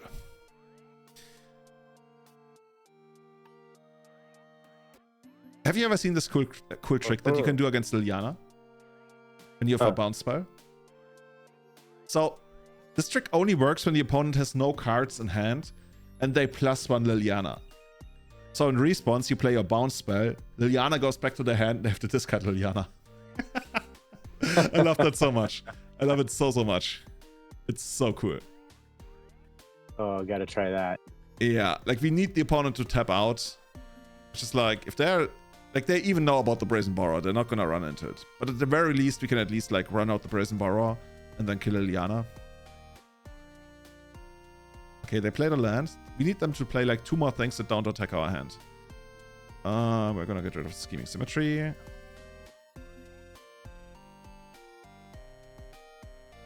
They just cut bridge. Oh, I don't know about that. They must have a second bridge then. Wait, 4 mana? Karn? What? Senor Karn? Are you sure? You must plus then.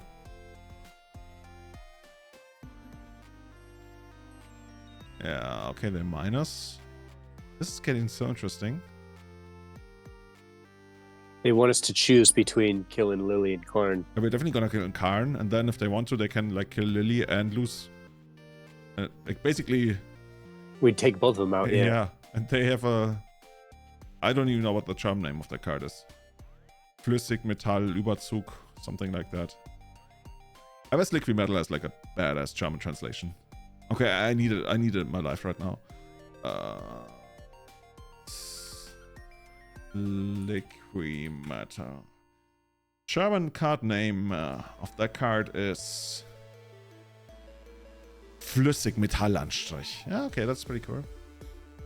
It's literally what it means. Huh.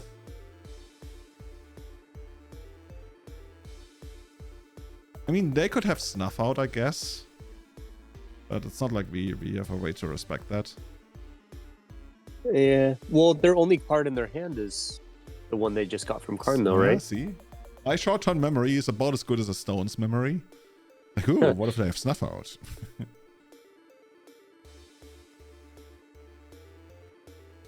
I almost want to kind of like entice them to use the plus on Liliana next, so we can like they can get rid of the card we got in hand, but nah. It's probably also better to just like get the fetch land to play and hope to get like the 4th island in case we find another fetch land.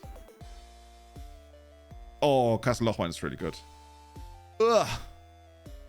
First a creature, yeah. We shall.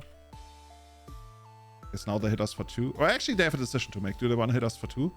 Whoa, I would have totally activated Castle Lochwein there instead of dealing 2 damage. Like, yeah, it's nice that you get this into play, but it doesn't really do anything. Or can you only activate this if you have, like, no cards in hand? No.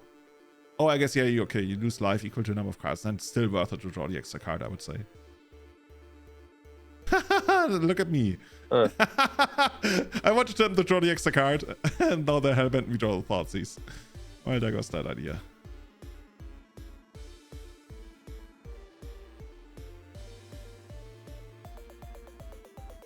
Thoughtseize for Thoughtseize. Harsh but fair. One of us had to pay the 2 life. Wait, they still don't want to draw extra cards? Is this really how they think they will? Is this really better than just like drawing extra cards? Drawing Thoughtseize was about as good as Encroach there. Actually, Encroach would have been better because it has amazing artwork. It has like this random demon grinning into the camera. If you want to put it like that. In 19 cards. Crucible. Ashiok. Oh, they brought an Ashiok against us? Okay. We need another one of those. Give me another Tashas.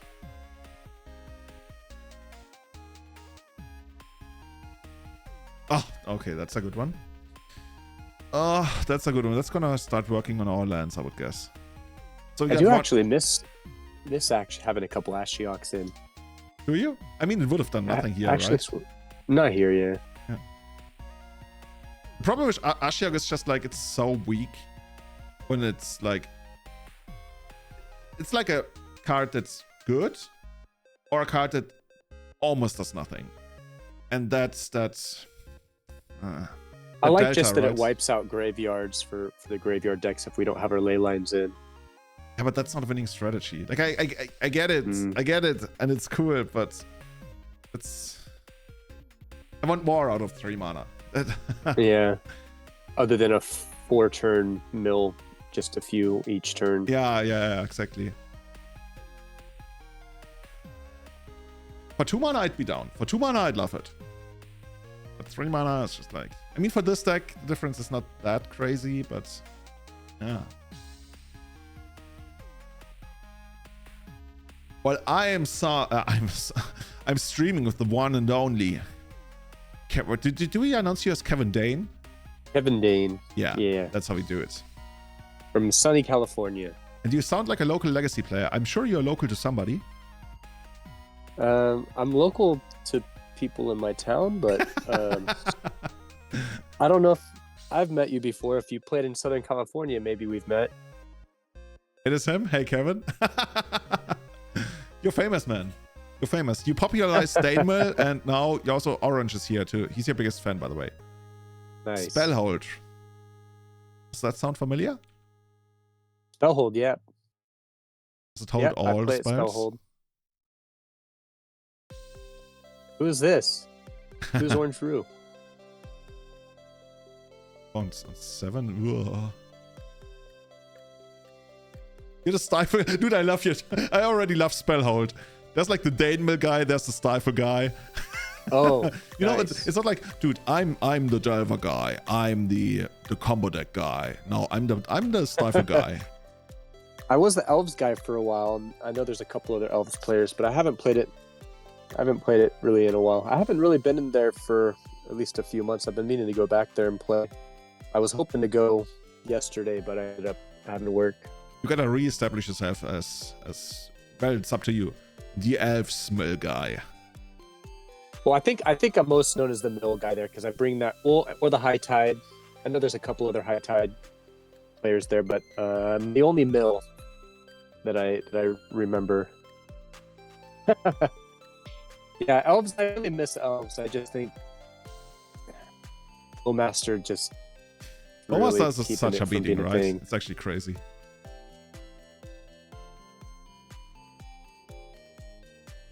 Okay, let's see where we go with this. Oh yeah, man, Mill is so fun. I love the matches when I play on Mill. Even if I lose them, they're always fun. Yeah, this new rendition, we're having a lot of fun. I mean, today we're not doing as great. Last time I think we ended up going 3-2. 3-2, like we were pretty close to 4-1 last time. Yeah, and the only difference between now and last time is we swapped out our Thieves Guild Enforcers for 3 more Brazen Borrowers. So I still kind of feel like I like more. but now at this point, we are probably not gonna win it. Let's see. Is this the second? Is this the second? I believe it's the second game, right? I think the so. third game. So you actually, by now, it actually tells you at the beginning of the match. Let's check. Yeah, we are up. We are up a game. Okay, what's gonna be from the sideboard? Oh, Lattice. Well, actually, Lattice is not the end of the world. As long as they don't have a blocker for the opposite. Because then, like, they get Lattice down, and then we just, like, oh, well, they got exactly a blocker. Okay, that's too bad.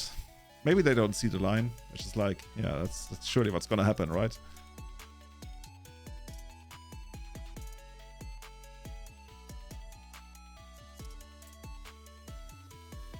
Very awkward set of lands we have out here.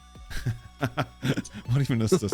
Artifact swamp land, like, can't activate. Wait, we attack Karn. Is it gonna go through? Are we gonna go under the factory? Yes? Please? No? On my own, my friend. He's okay. Please. It's okay, trust me. It's all right. It's actually be okay. It's actually a soccer meme from like r soccer on Reddit. Like whenever you say like, my friend, he's okay. No? It's somebody like this is so deep. Basically somebody wrote a really long post about a dream he had, and in his dream, like all of the Arsenal, FC Arsenal, like the football club from London, a lot of the players came into his house and they like started having sex with his girlfriend, and he was like totally like frustrated because like she was okay with it, and he was like, what is going on? And then the then coach of Arsenal came in, Arsene Wenger, was like a very serious guy, and he was like, please do something, and he just like shook his head. And then he went to the bedroom, and there was the player Sandy Carzola, and he literally just like, as he's going on, he looks at him and says, my friend, he's okay. No? And every time something hilarious happens and that's totally not okay, people will just go, my friend, he's okay. No? Yeah. This sounds like a very elaborate shit post. Yeah, it very much kind of is. Oh, okay, opponent found the line. So is no okay.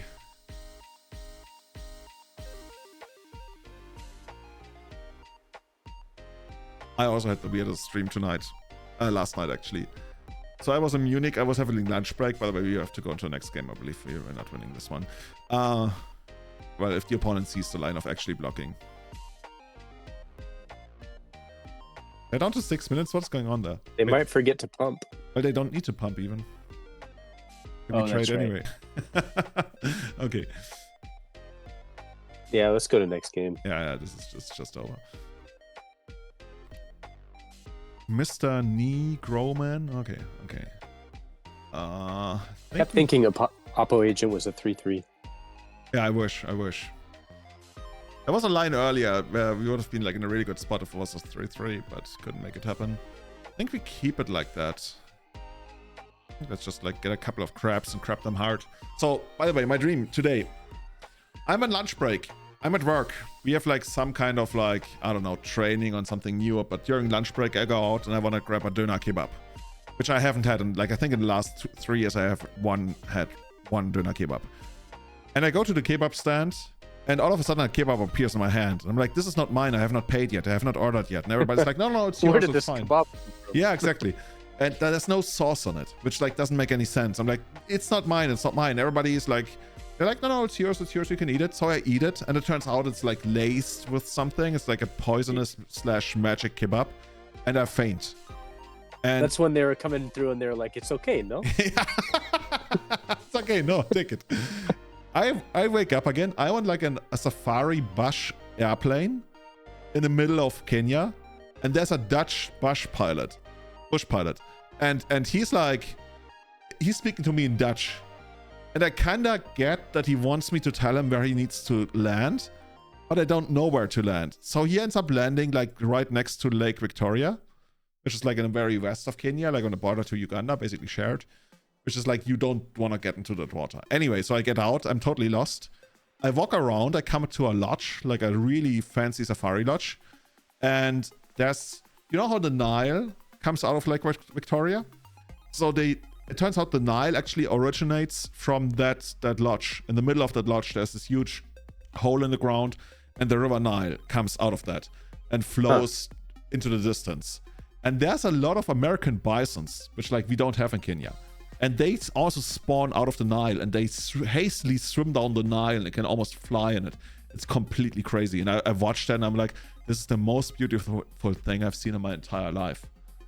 And for most of the story, I was not sure if this was something that actually happened or if this was a dream. So up until the buffaloes, I was thinking maybe this actually happened. And I just missed you saying it was a dream or something. when I ate the laced kebab when I woke up on a plane with the Dutch pilot. Yeah, I was thinking, man, this is a crazy afternoon for you. Yeah, dude, if this, but I still like to, it's almost 24 hours ever since, but I still look back at the beauty of those like buffaloes spawning out of the river and like just going really hard on like trying to swim down the river and everything. I'm like, dude, I want to see that. And especially like whenever I go to Africa and like you see the horizons and how far they are away and like all that open land, it's just like, I guess you also might get something like that in the US. You don't get that all that much in Germany. Definitely not buffaloes spawning out of the ground. Anyway, so I go to the lodge and I try to like play my connections. I'm like, hey, dude, yeah, you know, like I can mention a couple of people I know that work in like Kenyan tourism. I'm like, oh, so they can see I'm legit. And I try to basically, I guess, bum, you would say, I try to bum a free stay. And the problem was the guy who runs the lodge, the manager, he's like 4 meters tall, which is like basically 2 Michael Jordans or something. Yeah, 2 Michael Jordans for the Americans here. And his head is so far up because of that I can barely understand him, like audibly. I have a really hard time trying to understand what he's saying because he's so far away. And he's like the teacher in Charlie Brown. Exactly that. And yeah, I'm at that point the dream ended, and now I want to go to like West Kenya or even Uganda, even more so, just because of that dream. It was pretty funny. Speaking of basketball players, I had one of my clients over the other day, and he's putting together a lot of movie deals. And he's like, "Hold on, I'm getting a phone call. This is Shaq's manager. He's gonna put Shaq on the phone because I'm gonna talk to him about him financing these movies." So yeah. like, wait a second, O'Neal. You're getting Shaq on the phone? You can put it on speaker so I could hear him and talk to him. But he had to step outside because it had to be kind of I guess there were details. Oh, like confidential stuff? Private, confidential stuff, yeah. But does Shaq have that like super deep voice that you sometimes hear when like he's on TV and thing? Well, you don't know, I guess. Well, he's on a lot of commercials. Like he's on insurance commercials and stuff. He's like, "Oh yeah, my name's Shaq." I mean, of course, it doesn't sound like that, but it's just say something. Hey, my name is Shaq. Oh yeah. Is that how it works? And then he's like, "That'll be $10,000, please." At least, right? If not like crazy more. Oh, did you ever see the Ozzy Osbourne singing the national anthem at a baseball game? No, but that sounds like something I kind of want to see. This was hilarious. Yeah, he was clearly on a lot of drugs. And yeah, someone just sent it to me, and he's like, "Take me out and fighting. I don't remember what I'm supposed to do." And everyone in the ball game is just like cracking up. You got to check it out. That and the Steve-O with the Carolina Reapers. I'm actually surprised somebody would invite Ozzy Osbourne to something like that. Yeah. By the way, this is such a... I don't want to call it a garbage game, but come on, look at this. What's even happening? What is going on? Yeah. Look at me. I'm the pox stack now. On discarded cable pit. Yeah, sure. I love Void Walker. That's such a cool card. Like Urza Saga, Void Walker, those are some of the coolest cards they recently printed. Okay, never mind. This is actually my favorite. Oh no, never mind. Okay, I thought this was a different set. This is not my favorite set from the last, I don't know, 10 years. So the new Modern Horizons, do they have the? Did they print all the elementals again? After Subtlety just like and banning, solitude and all that. after just like banning them in modern, that would be a bold move. By the Oh, way, they all just got banned in modern. Fury got banned, right? I don't keep up with anything in modern. I'm I pretty mean sure that Fury makes got sense banned. because Fury's pretty crazy. Only Fury? Okay. I mean, they're gonna ban Grief and Legacy at some point. Are they not? That's how it works. But I did see they had like at least Solitude is going to be like a guest slot in Modern Horizons 3. I just don't know if all of the other ones were going to be in that same potential slot. Oh, dude, look at this. I actually I don't know, but I wanna get out 2 Void Walkers in the first turn. Oh yeah, that would be pretty cool. Dude, what if you had all the money in the world? What would be the first thing you'd do? 2 Void Walkers at the same time. That would be one of the first things I do. Let's watch them be burned. Like not. Actually, we'd still have like 6 power on the first turn. That would be the first thing. The second thing would be build a castle in the sky.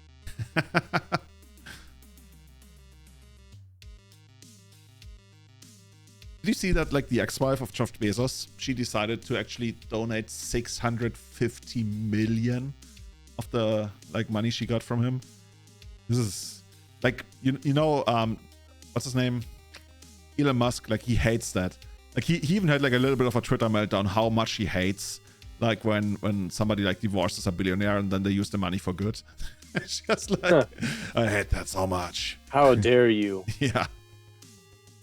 Okay, Rogue Tribal established. Let's see how far we can go with this. By the way, Orange, no, I do not have the overlay for the Kratovs anymore. That was like 2015, 16, maybe 17, but no, not even 17. Like almost 10 years ago, 8 years ago, something. And I wrote a guide for how to do it. And I put it on my website, which was probably a bad idea because back then a lot of people were like in the know how to do it, but nobody had like published it. And then I wrote a guide about how to do it. And then like 2 months later, Wizards banned it. Like they made it impossible. It's not technically impossible. You can still do it, but you have to perform the thing that you need to do every single time before every single like start of Magic Online. And it's just not worth it because it's quite annoying. What do you get there? Oh, we got a forest. Yeah, no, let's not do that.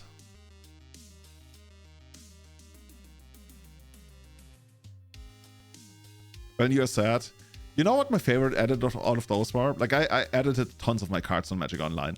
But my favorite one was actually Glimpse of Nature, because it was like a very, very subtle edit. On Glimpse of Nature, the only thing I changed was, you know how there's this guy, Dozan, sitting there, watching, like looking out into the horizon? I put a very faint shape of the pyramid from Ancestor Recall in there. So if you looked at it, and you on the horizon, you saw the pyramid from Ancestor Recall. On Glimpse of Nature, which is like the best green draw spell ever. I thought that was the coolest. Glimpse. I mean, it's not as bold as putting like a giant Yoshi on your Kratov, but yeah. Or the dog on Frank. Oh, Frank, yeah. The never-ending story. Exactly. He's called Fuchur in the original German version. I don't even know what's his name in English. Probably something similar. Frank, yeah. Yeah, on the natural order, I had a giant Yoshi egg, which was like so flavorful, right? Because like you hatch the egg and then you get the Yoshi out of there. That was cool too. Yeah, 2017, that's about the time I started watching your streams. Ah, okay, yeah. That must have been around the end of like when you could still do that kind of stuff. By like the way, Deathrite Shaman, right before Deathrite Shaman got banned, I think is right about the time I was watching you. Oh, that was 2019. Or that was like when it was. I guess banned. it would have been earlier there. No, it was earlier than that then. So I guess it had been a while that I was already watching. Oh yeah, I can see that. Okay, so how do we? What do we do here? Because this is like el problem. Is there any way for us to gain life? I guess you could like put Helm of Obedience on top, but that doesn't do it. Oh, we can put Brazen Borrow on top. I mean, that's good. Mm-hmm. One of the rare cases where we actually want a Scheming Symmetry. Is there anything we can take from the opponent's deck? Like Crop Rotation doesn't do anything, right? You don't have Wastelands or something in the deck. They don't have any way to make it into turn. Well, unless they have like they can. Guide. I was gonna say, yeah. Like for example, yeah. Okay, that would be the most like. Okay, let's do this. Wait. Should we fetch first? Yeah, if they draw wastelands, then that's bad. Let's fetch first. Get like an island. And I'm not even sure whether we want to get a second island. Second. I think we actually want to get the island. And let's do this. Playing elves. Yeah, I started streaming elves in 2013. I still remember the title of my very first stream, roughly. Or we could also get bridge. Bridge is so and so. No, I kind of like the Brazen Borrower. Actually, though, oh, that was bad. They can probably like get something that counts as the Brazen Borrower. But okay, what can you do? The title of one of my very first streams was, "Hi, my name is Julian, and I'm starting to stream Legacy by just doing it," or something. Because like I was thinking about which title to use, and I was like, "Fuck it, just do it." So I just put down the most obvious thing. I'm a new Legacy streamer, and I'm doing it by just doing it. Hello, here we are. Yeah, I remember the old like Chaos Elves that you would play. That was always an interesting thing with those. That won me one of those trophies. What was that? What was the Drainer? What was the Drainer elf? Shaman of the Pack. Yeah. Yeah, I remember that guy as well. I won MKM Milan with it in 2016. And I said, that's one of those trophies. That's actually a lie. They never sent me that trophy because they didn't have it at the day. So You never got it? I never got it, no. Because then a different TO took over for a card market. And I didn't really press it because it felt a little bit like weird to be like, hey, give me the trophy, because like I don't need the trophy. I just need the glory. Glory doesn't need a trophy. But I still like those. They're a cool keepsake. Yeah, okay, yeah, this is... It should have definitely been Ensnaring Bridge, because this just like kills us. Unless there's anything we can do here with crop rotation. Probably not. Actually, you know what we can do? We can play and bounce and just block. Oh, yeah. Okay, so as it stands right now, we're still winning, right? Mm-hmm. Beast, and they don't know what we got. Beast Whisperer and Mirror Entity. Yeah, that was value elves. That was a deck. That was like my dark times when I was so fed up with like all the 5 and 4 color control decks and stuff. That was like, you know what? Or like hard control decks. I was like, let's just completely mess up those decks with like Beast Whisperer and by the way, they're onto 1 life. I like it. When I would also get like Cavern of Souls, and it was so that they couldn't abrupt decay stuff. It's just like that card was like brutalizing people. It was not the greatest deck in the world, but it was absolutely brutal. Wait, we just won? Okay, that was easy. Turns out 6 power on the first turn, unblockable, still good in Legacy after all these years. Looks like we want another Brazen Borrower in this game. What else do we want? I think Brewwork is too slow. Like, I think they're too good at doing what they do. I would go more Helm. Yeah, I can see that. And then also like Leyline. Leyline doesn't really do all that much against them. That's just like the only thing that's makes it so that I'm not... Just if we need... Yeah. Like, Surgical is bad, but it's not horrible because actually we don't have a good way to get rid of... Actually, I guess we could technically mill a Dark Depth and then Surgical, but that's just like... Let's take out a Symmetry because we always do that now. Opposition Agent is really good against them. Like, really, really good. To the point where I almost want to like Force of Nick... Just have Force of Will to protect it. Well, one thing that they probably have is... Well, they wouldn't have it against us. Force of Vigor. Maybe they have it because they're scared of Bridge. I don't know, let's do it like this. So you're saying you want Helm, right? I think I'd rather want Force. We could take out like... Yeah, I was going to say we could take out like 2 Helms and bring in 2 Forces, or 3 and 3. I like this. Let's ship this.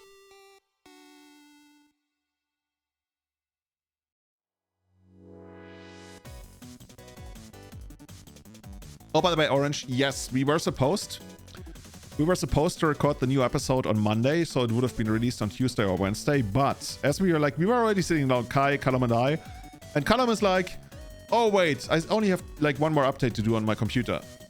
And we wait, and it says like, oh, only 5 more minutes, only 10 more minutes, and it keeps going up, only 20 more minutes. And we're like, yeah. And then like half an hour, 40 minutes is almost over, and then Kai at some point is like, guys, I like an hour or something from now, I have an appointment for coaching.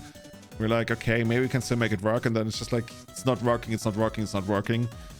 And then at some point we are like, okay, let's like do it on another day this week. And then one of our guys is like, oh, I'm actually like, I have commitments on every evening for the rest of the week. So now we're doing two things. First of all, we're recording the next episode on Monday, which I'm aware is very delayed. I'm actually... Whoa, what's going on there in the background? Now you turn. Did you turn on auto-tune?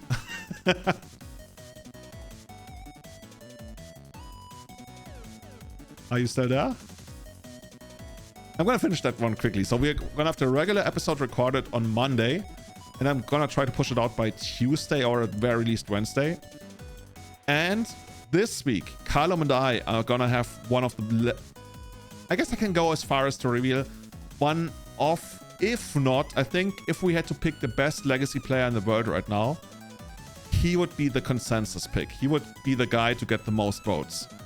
And we're gonna have him as a guest. So next week, we're gonna release a double feature. We're gonna release the regular episode, and we're gonna counter the night. What are we though?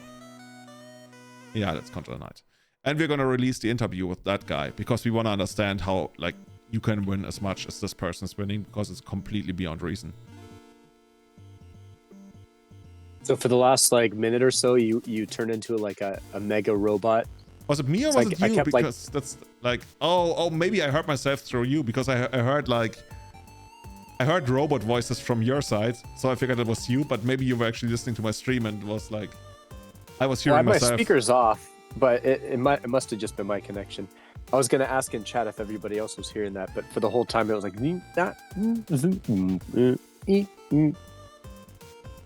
Looks like chat was hearing it, I guess, yeah. Oh, you love listening to it for your 50-mile drive? Dude, 50 mile like one way? Like you drive 100 miles? I mean, I hear that in America that's a lot more normal, but it's also like to us, it's always like pretty... Is humbling the right word when people tell us something like that? Oh, 50 miles each way? No. You must mean 25 each way. There was a robot voice coming through at some point. Yeah, I guess that was from Kevin then. Okay, we are losing this one, but actually we might not. We are very much representing that we got Brazen Borrower, but opponent is like, I don't care, man. Just bring it on. If you got Brazen Borrower, so be it.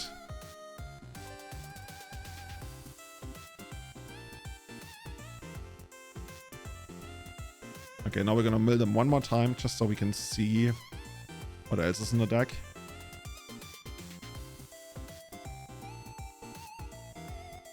It's 71 miles one way. Holy shit, this is getting crazy. Like, whoa. That's some serious dedication. That's like a proper road trip, right? I like road tripping. Oh, Echoing Depths. That's the new one. Where are you at? 70 miles away. I mean, we already established San Diego? Spellhold is like a pretty cool place. Yeah, I love Spellhold. Spellhold's amazing, and we regularly get like, 20-something people there on the weeklies. It's a good variety of players. Let's actually do it like this even more. Oh, but I also remember somebody is driving like in the UK they would call it a lorry. I think in America you guys call it a semi-truck or something. Like those really giant thingies. And somebody like once wrote us that like on his really long trips, he likes like binge listening to a couple of like everyday channel episodes that he has like lined up. And I love that. That's just like, for us it's just like, a hobby and then you do it and you get feedback. But I know what a lot of my favorite podcasts mean to me, and like how I'm like, oh my god, this is amazing, there's a new episode and I need to drive somewhere. And actually, is there a new one? Not yet. By the way, I recently discovered this podcast, which I wouldn't be surprised if that was already common knowledge, but I had no idea. It's called the 99% Invisible. You guys listen to podcasts. This is amazing. It's like they talk about so many behind the scenes stuff that a lot of people are not aware of. For example, the first episode I listened to on that podcast was about how America, they built entire towns to practice, like, I guess, war operations or whatever. So they rebuilt entire towns from completely different countries to scale. And then they go there to practice. And they even hire people from like whichever ethnicity they need, or like cultural background or whatever, to literally live there. And they stay in character because they sent, like the podcast, they sent a reporter team there. And I think at that time they had some like an Afghanistan village or something. And they tried to interview the guy who was playing the role of the mayor in that Afghan village. And he stayed in character, and he refused to like be interviewed about his normal life and stuff. Like he completely stayed in character all the time. And this is something I did not know, that like the dedication went that deep. Yeah, that's impressive. Oh, Hesperia. Mostly the effort. I've never actually been to Hesperia. Yeah, the effort of rebuilding a whole town and getting everybody and staying in character, like that's. There was also something where they got a guy, and he came from abroad, and he came to the US, and they go really hard on that stuff. Like they were literally practicing how to interrogate somebody, and they were interrogating him as part of like the practice thingy about whether he's allowed to be in the country and whether he's like an illegal immigrant and stuff. And he completely broke, and he was like, this was real. And which is like so tragic, right? Because he literally thought, hey, I just showed up to my job and now you want to kick me out of the country. And then at some point they realized, oh damn, like this guy thought this is real, and this is, I don't know. There's probably like a lot of weird mind fucks for people who live there when they play the thing for too long.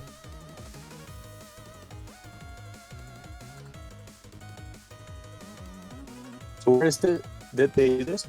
Oh, no, we got Mr. Robot back. Oh man, I'm a robot again. I can kind of understand what you're saying. You asked the question. Where is...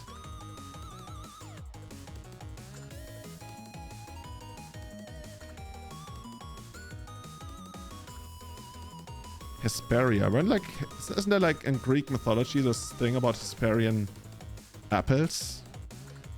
But I don't properly recall the story about what happened to those apples anymore. Ooh. You know what we could do? We could brainstorm and try to find Dark Ritual, and I really want to do it because this is the gangster move. No gangster moves for us right now. But the other stuff is good. Let's do it like this. Legacy needs more gangster moves. I mean, next turn is also going to be quite the gangster move, right? We hit the opponent for 18 cards or something. Oh, but you can also stop this. They wouldn't do it main phase, would they? The Hesperis in Greek mythology. Help me out again. What exactly are they about? Damn, dude, I really want to run out the crabs and then have the opposition agent next turn. Because it's unlikely the opponent will like do this main phase. But on the off chance they do, I really want to have this one available. I would want to keep the Oppo agent online. Now we're in a kind of bit of trouble because now they just tap out, make the token. I guess then we bounce. Okay, yeah. I think we sit in a comfortable spot.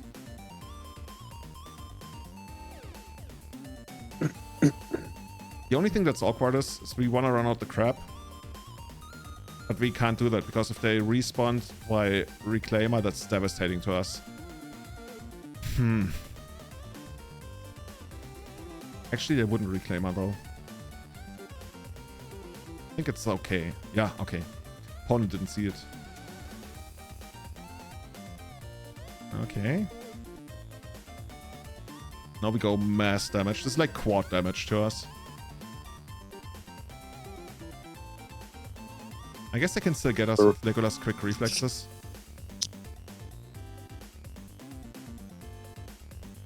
Yeah, if they get like one more land and the reflexes, hopefully they don't. Hopefully they just like commit. This is an awkward spot for Did we them, I take guess. out our? Did we take out our surgical? I think so, yeah.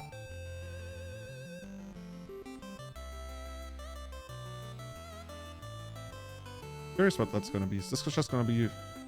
Okay, that works. Okay. I believe we're gonna get wrecked by Legolas quick reflexes now. So, if you want to play around Legolas quick reflexes, we would like just like hardcast this and then block and then hope to somehow find something. The problem is that doesn't really work because next turn then they can also just get the cheery step, which is like not in the graveyard yet. And also not in exile. So they just attack past this. So that doesn't really work. So I think we have to just like accept that we get wrecked by Legolas quick reflexes. Yeah. Trying to see whether there's any other line like brainstorm into triple dark ritual.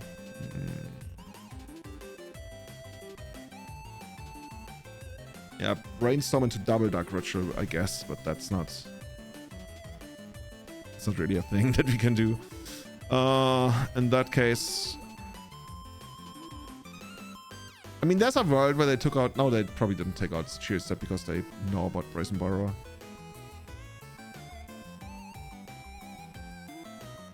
You wanna use this first? Is there anything we can brainstorm into that would help us? No, no, no. Just the surgical No. for the Legolas. Would that even do anything? No, we still die if we do that. Because if we surgical Legolas, then in response they cast Legolas on this. We cannot respawn because it's split second. And then on their turn, when we go and try to bounce it, they just get the cheery step. So I think it doesn't work. I mean, we can see whether we actually end up milling the cheery step here.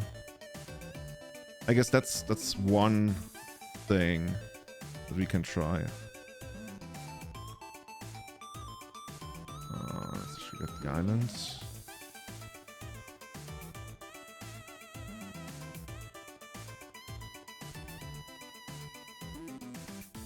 Okay, now there's a world where they just like don't have the cheery step or it's in hand. Is that something we should play for? But then we still lose the Swords of Plowshares. I mean, there's already 2 gun. This is such a tough call. I literally don't know what to tell you. How many Legolas thingies have we actually touched?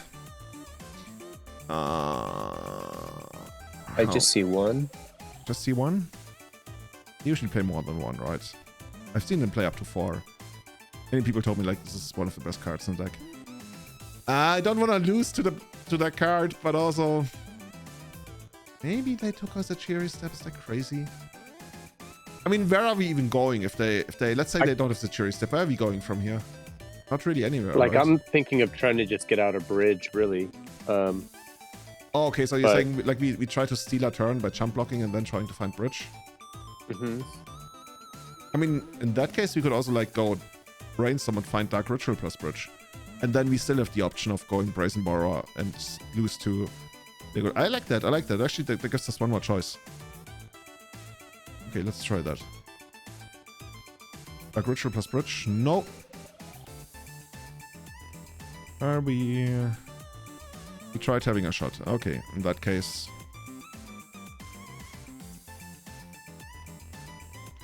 Senor Legolas? No! Whoa! Oh, man. Never didn't have it. Oh, they have it in hand even. Well, actually, that doesn't matter, I guess. Okay, now this is something. Dude, imagine if you can find another fetch land. You can hit them for 18. How many Dark Depth have we hit? Or just get a Tasha's and win on the spot. Yeah, I think that would also be pretty close. Or maybe, yeah, like you say, win on the spot, actually. Also, like, we have Dark... Oh my god, we have a position agent up now. Like, we're not gonna do a thing. We are literally just gonna chill. Oh, opponent. Oh my god.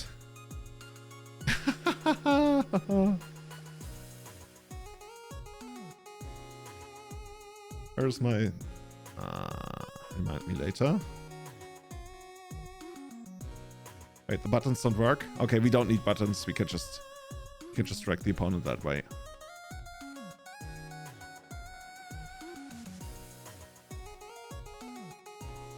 Oof. Oof. This is devastating. How do you like them apples? Opponent is saying in chat, ouch. Like 5H. Oh, dude. Can we hit like the last dark depth or something that's in our deck? How many? There's literally only a single dark depth left. Okay. Collector, oof. Okay, we don't care. Oh, they have endurance. That's annoying. Well, there goes the mill plan. Okay, we have to find another way then. So how does it actually work? We get to search for 2 cards? No, what did I sacrifice, by the way? Oh, this is step. Okay, so only got to search for 1 card. I guess we can get Wasteland. But maybe Dark Depth is just better, right? Mm-hmm. And then I think we just aim on the... Oh no, but they still have like Echoing Depth, which also can like copy Dark Depth in the graveyard. So that's actually not very good. Mm. Okay. Oh, dude, Echoing Depth is actually really cool. Is there one? But I guess they will eventually run out of those in the graveyard because they will endurance themselves. This is like we just need to get a bridge out. Layers upon layers upon layers. A bridge and some Tasha's rolling. What does get lost, by the way? 2 map tokens. Destroy target creature you control. No, target you control explores. Oh, I've seen this. Oh, this is... Is there anything interesting we can do with those lands? I guess we can get Echoing Depth and then copy nothing really. You just copy a fetch land from one mill. We could copy the mill is Bochuka. kinda, We could copy Bochuka Bog, but they just like get endurance. That's okay. We have to somehow work our way through endurance. Yeah, I think actually Wasteland might be the best one. Let's pick a Wasteland. And pass.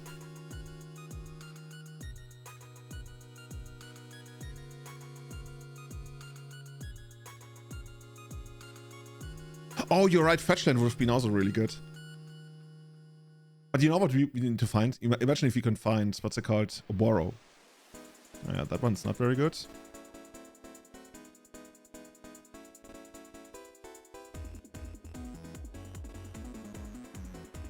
Another position agent, that's decent.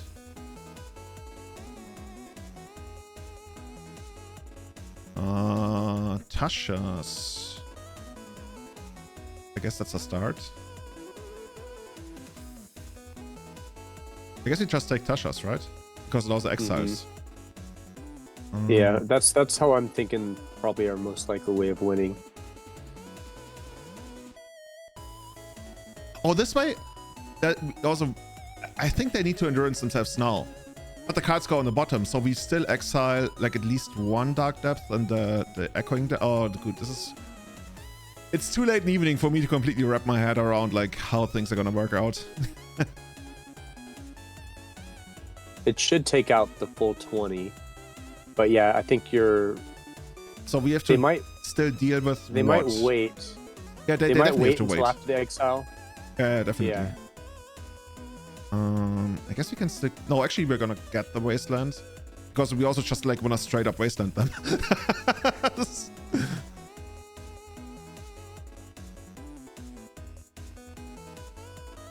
Do we want to Wasteland the Yavimaya? I think so. I mean, we can still wait actually for them to endurance on their upkeep or like at some point.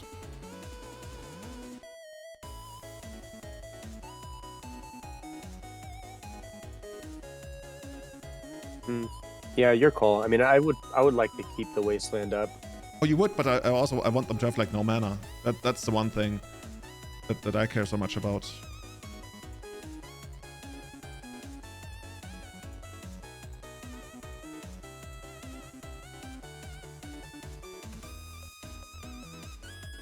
Okay, so now they get to put all of this back in a random order.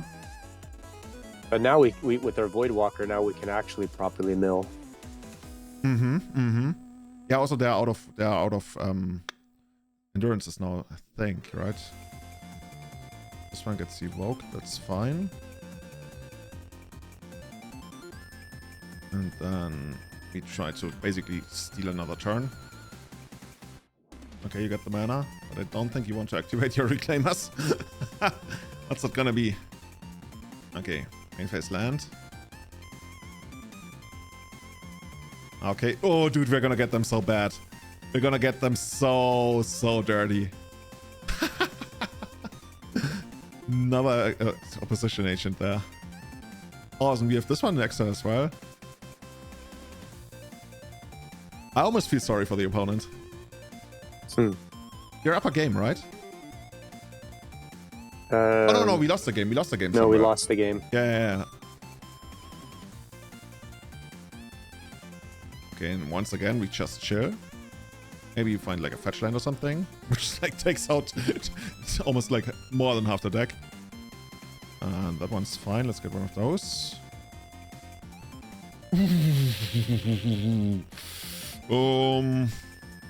Let's get rid of this, and let's get rid of, I don't know, this.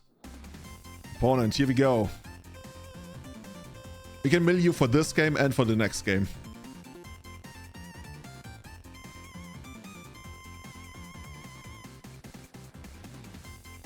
I wonder whether they've already like given up inside.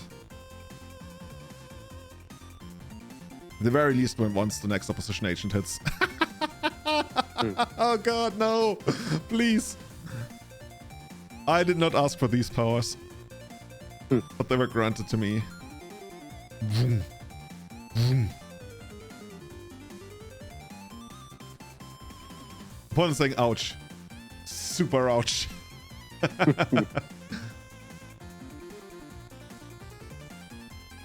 Okay, here we go. I guess we're just gonna... Let's see. There's one Dark Depth and no other way to kill us. Except for... Okay, there's another Endurance. I guess they can still kill us with this, but...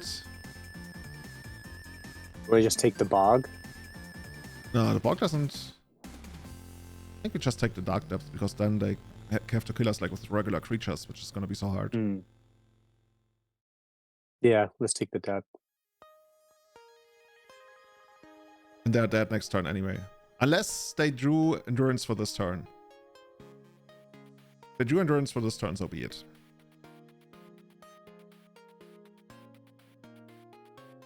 Desperation attack. I can see.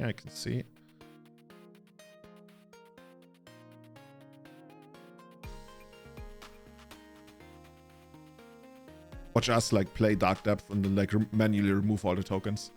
Yeah, all the counters.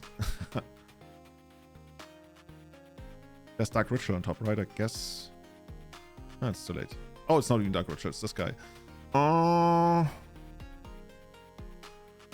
Should we... let's do it like this.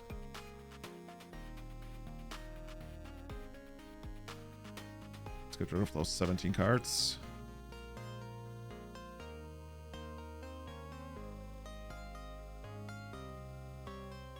There's probably an Endurance somewhere in there at some point. Let's get rid of a couple more cards. Sanctuary, no. I guess we could put Tasha's on top of the second fetch land, but good chance we won't even need it.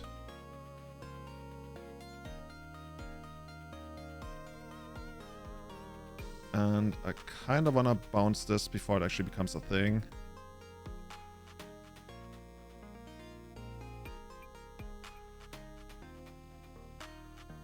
Or maybe that was actually bad.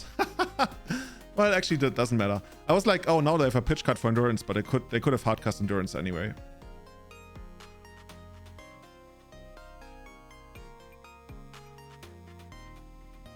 One is saying GG's. We're also gonna say GG's. Oh, dude, we're still live for the 3 and 2. We are mounting a comeback. What is the most famous, legendary comeback in either American sports or America as a whole? What's the biggest comeback you've ever heard about in the US? Us winning the Civil War. I was gonna say, don't say. Actually, but that's fine. I was gonna don't say anything like, "Oh, this horrible politician made it back." It's just okay. Let's not. But were you ever down?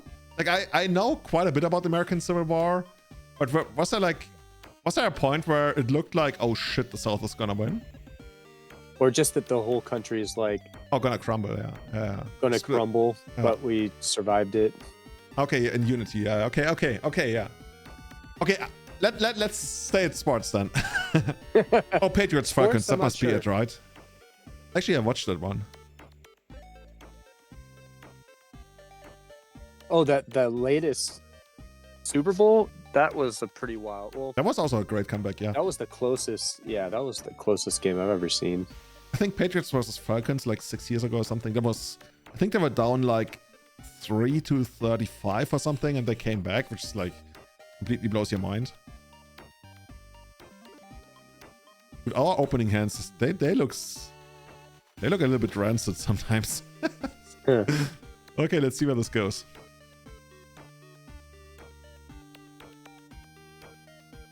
Oh, this is what we're doing. Okay, I'm curious now. Name Grindstone. Do it. Do it for the memes. Opponent, please. Like, are we associated with Dane Mill enough that they will name something Dane Millish? No. Okay, they named Wasteland. I'm really not sure where they're going with this. I'm not sure whether we should run out Doughty White Walker right away. Maybe we just try to find... Actually, we don't have forces in the main deck as I say this and cast Ponder. I guess we're gonna have Opposition Agent next turn. That's fine. And I do want to draw it in case they have one of those weird decks where they go like draw 7, shuffle everything. Actually, if we shuffle back, then we wouldn't have it anyway. Vikings versus Colts. 33 points. And then they still won. Holy shit. What happened? Did like the Colts send on the youth team or something?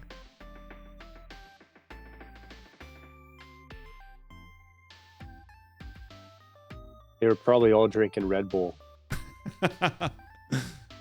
I've never had a Red Bull in my entire life. I don't even know what it tastes. People say it tastes like gummy bears. Kinda. Is it really? A little bit. I stopped drinking energy drinks like since like a month ago. Do you feel better? I had a really bad reaction. I had like one day I had 3 of them in the afternoon, not really realizing how much caffeine I was ingesting, and then like in the middle of the night I had a panic attack for like 6 hours. That was terrible. It sounds terrible. It wasn't Red Bull that I was drinking, it was like a healthier version, but still a lot of caffeine.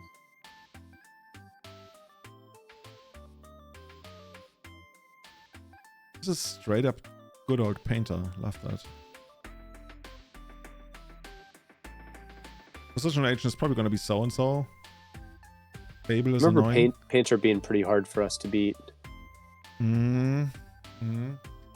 I remember that too, and I don't remember what was like what were like the key components that destroyed us, or maybe not destroyed us, but that made life miserable. Yeah, the panic attack came in waves. It wasn't constant, but it was like throughout the night. I'm like, okay, my heart's going crazy. Do I need to go like take some downers or something? Do the rock star move of taking downers to counter this? Is that a real thing? Like you take some pills and then just like calms you down? Well, yeah. I mean, if your body's overexcited from any kind of upper, then it's dangerous to mix them. But sometimes you might need to just to balance yourself. Dangerous to mix them? Like, would it be safer to take a downer when you didn't have like something that ups you? Well, yeah, because just like when your heart's overreacting and then you try to pull it the other way, if you overdo it, then you're just freaking out your heart that much more. Like, what do you want me to do? Up, down, left, right? I don't know, man. Yeah, it might just be better to do like I just did breathing exercises the whole night, and that's kind of how I was relaxing. Yeah, I don't even drink coffee anymore. Okay, I guess we go and bounce this dude or something.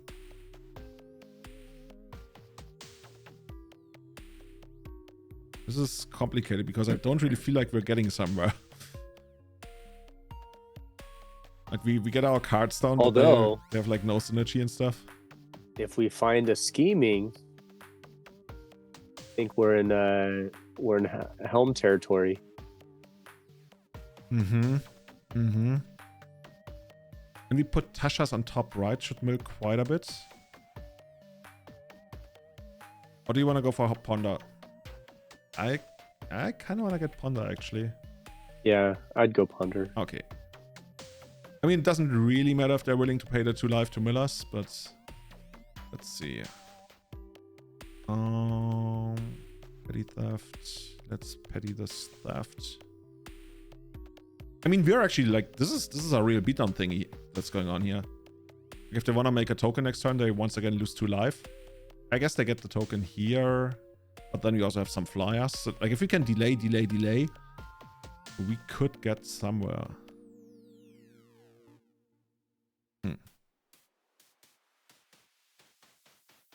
Oh, they also can't. Oh, we get to search. Oh, opponent. So much trouble in your life. You're causing it. Should feel sorry. So what if we get a needle on grindstone? They already have a They needle. have another needle. Oh, we got this guy. Well, that doesn't really do anything right now. Wrong time, buddy. Wait, does this work for all mill? Oh, only for the opponent. Okay. I guess here we just... I kind of want to shuffle it. Yeah, I also want to shuffle. Shuffle library, yes. Oh, Senor Crab. And then we just hit Shadow. Shadow in German is called Irrealität. Like irreality, it's more like surreality. Okay, that's a good one. I guess we just let it happen.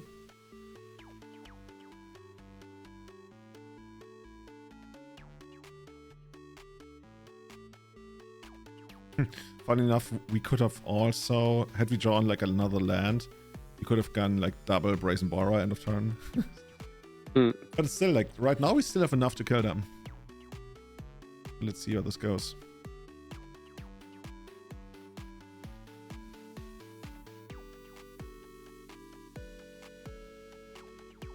If we win this, it feels like we didn't really do anything. We just played a creature and attack there, bounced a little bit here and there. Like, basically we played a Delver deck. This is an extremely eye-opening conversation. Is it as eye-opening as like the Dutch pilot who dropped me at Lake Victoria and the American bison spawning from the River Nile?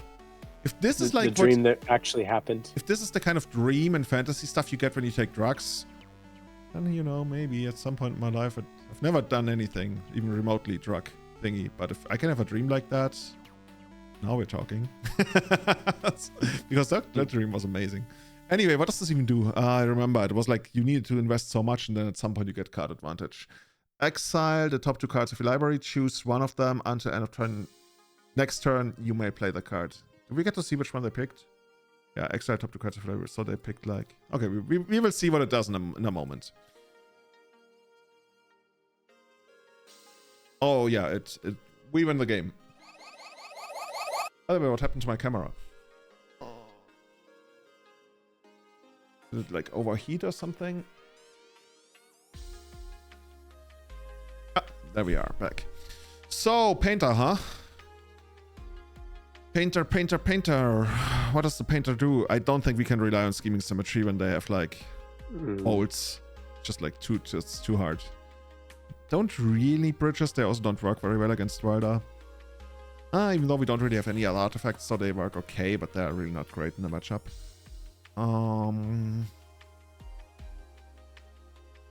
Should be Thinking ley line, like hyper mode. just get them dead, kill them dead. Surgical is, I want to keep it. Let's remove the bro for now. Bruvak, bro. And don't hate Surgical it. is nice if we can mill like a painter. Yeah. Yeah, but even like I don't think that's even what I want to do like proactively. I just want to use it reactively when they like maneuver the game into a spot where they're like, okay, now I commit and now I kill you, and like stop you just there and kill you in response. Whereas if we proactively hit painter, it's just like we're down a They card can maneuver around and it. their strategy is like hampered and they can still like play the game and try to beat down. But it's yeah, but sometimes you also just like randomly hit painter. So now we gotta remove 2 of these cards. Like, this is really good at stopping the combo, and we have to. Even though Pyroblast is annoying, but that's it. I guess Tasha's, because it's like a 3-mana thing that gets Pyroblasted, and we are not really on the mill train all that much anyway. I could even see Thoughtseize over more Tashas. Yeah, I don't hate that. Then like a crab. And I guess while we're at it, you know what? Let's go hard on the combo plan, because that painter might struggle against that. In which case, scheming is back on the menu. Yeah. Okay. I like this. Let's go. Let's go. Get the 3 and 2.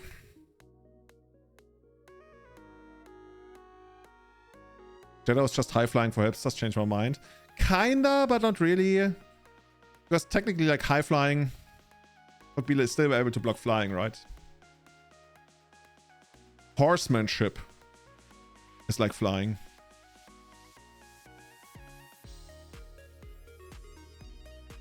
No land. Yeah. For a second, I was like, maybe.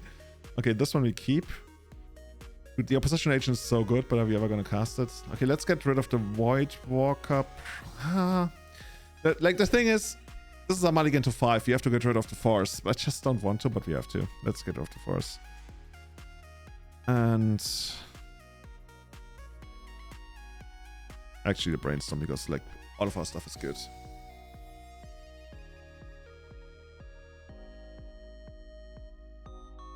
Okay, this is an Ancient Tomb gamer. Senor Ancient Dumper. Dude, imagine if we had Encroach.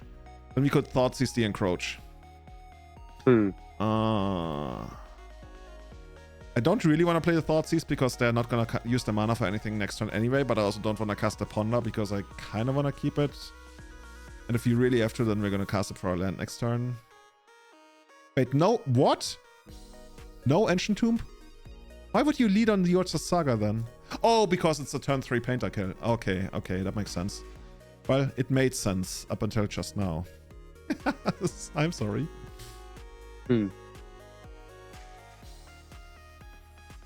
Now, all of a sudden... I mean, the opponent could have still drawn something. This is like when I play the deck, now I draw Ancient Tomb and I just go hard on the beatdown.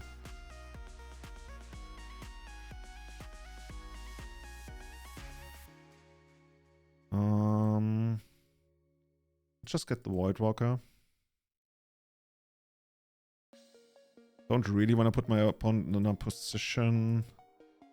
Like, I guess technically we could like Ponder, try to find Dark Ritual, but the Ponder's not gonna resolve. And if the opponent wants to do something, that's fine.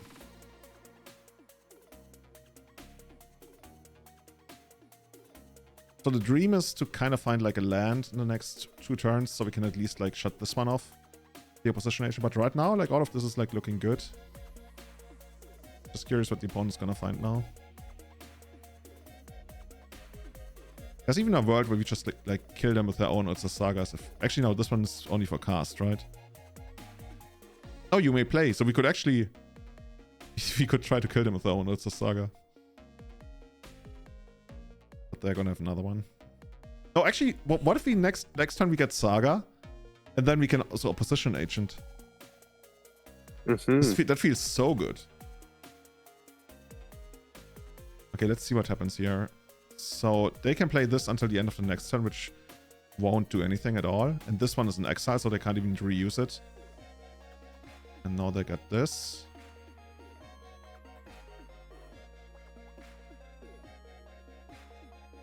Oh, we even drew the land. That's much better. Actually, is it though? How quickly? Does Saga kill them quicker than this? It's just like in such a great spot. I don't even know. Maybe we just chill. Oh yeah, maybe we just chill because we could also draw. Helm. Yeah, I'm just like trying to figure out. They still get to make a construct. The constructs are probably gonna kill us too quickly. Okay, we will see. I'm actually, like, I have so much respect for the constructs because they're, like, really good. Oh, especially with Great Furnace now. Oh, and... Okay, I'm a little bit scared, honestly.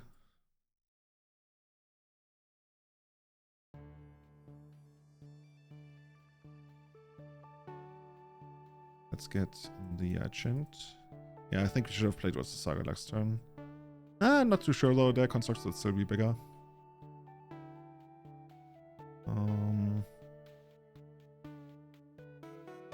Okay, this is interesting. Honda makes it so that if they want a Red Blast... Okay, yeah, I was expecting them not to. Because then they would lose their Lotus Petal if we want to make a thing here. And now we got Time of Obedience, which is, like, amazing. And Leyline. All of that's, like, looking really good, right? So like this, like this, like this. Shift the library, no. The land. And do we attack? I think we attack, right? Nothing they're gonna do about that. I think we're probably gonna take this, but I'm a little bit rusty right now on Painter. Now we get to search, unless they have, of course, Bolt, which looks like they don't. So now we get to search something and play it at any time. Kinda, when you have the mana for it. This is like a fucking Excel spreadsheet of windows and stuff. Like, what is going on here? What do we want? Can we even, like, use... No, we can't use Mox Opal for anything. Do we want Soul Guide Lantern? Dude, don't ask me. I have no idea. Do we want the Grindstone? Maybe. I mean, even just... Lotus Petal? I mean, I'm thinking just the Soul Guide just to take out Painter in case they get some sort of, you know, welder situation. That sounds good, yeah. The welder situation. That sounds like, you know what? If we are making a movie, Quentin Tarantino, Chapter 5, the welder situation. I need that. Okay, we take 4. We shall take 4. I'm down with that. So, opponent played a mountain, so that one's gone. So they have 2 red blasts we know about that don't do anything, and then 2 unknowns. I think we go for it, right? Mm-hmm. Let's go.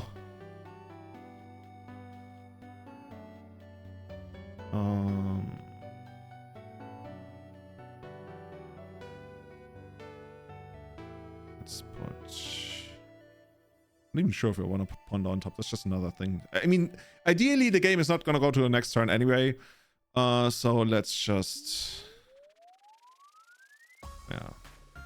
Actually, I don't want to put anything on top. No. Should have not given them the extra information here, but that's fine. Okay, let's do this. And let's see if that's going to be good enough.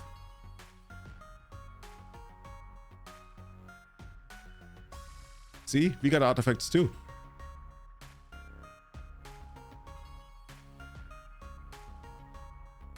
So yeah, Dark. I think if they had Bolt, they would have bolted the opposition agent, right? So they would have been able to get the search. The search, yeah. Okay, let's just try it. X can't be 0. X is currently 1. Yes. Look, Mom, no hands. 3 and 2 once again.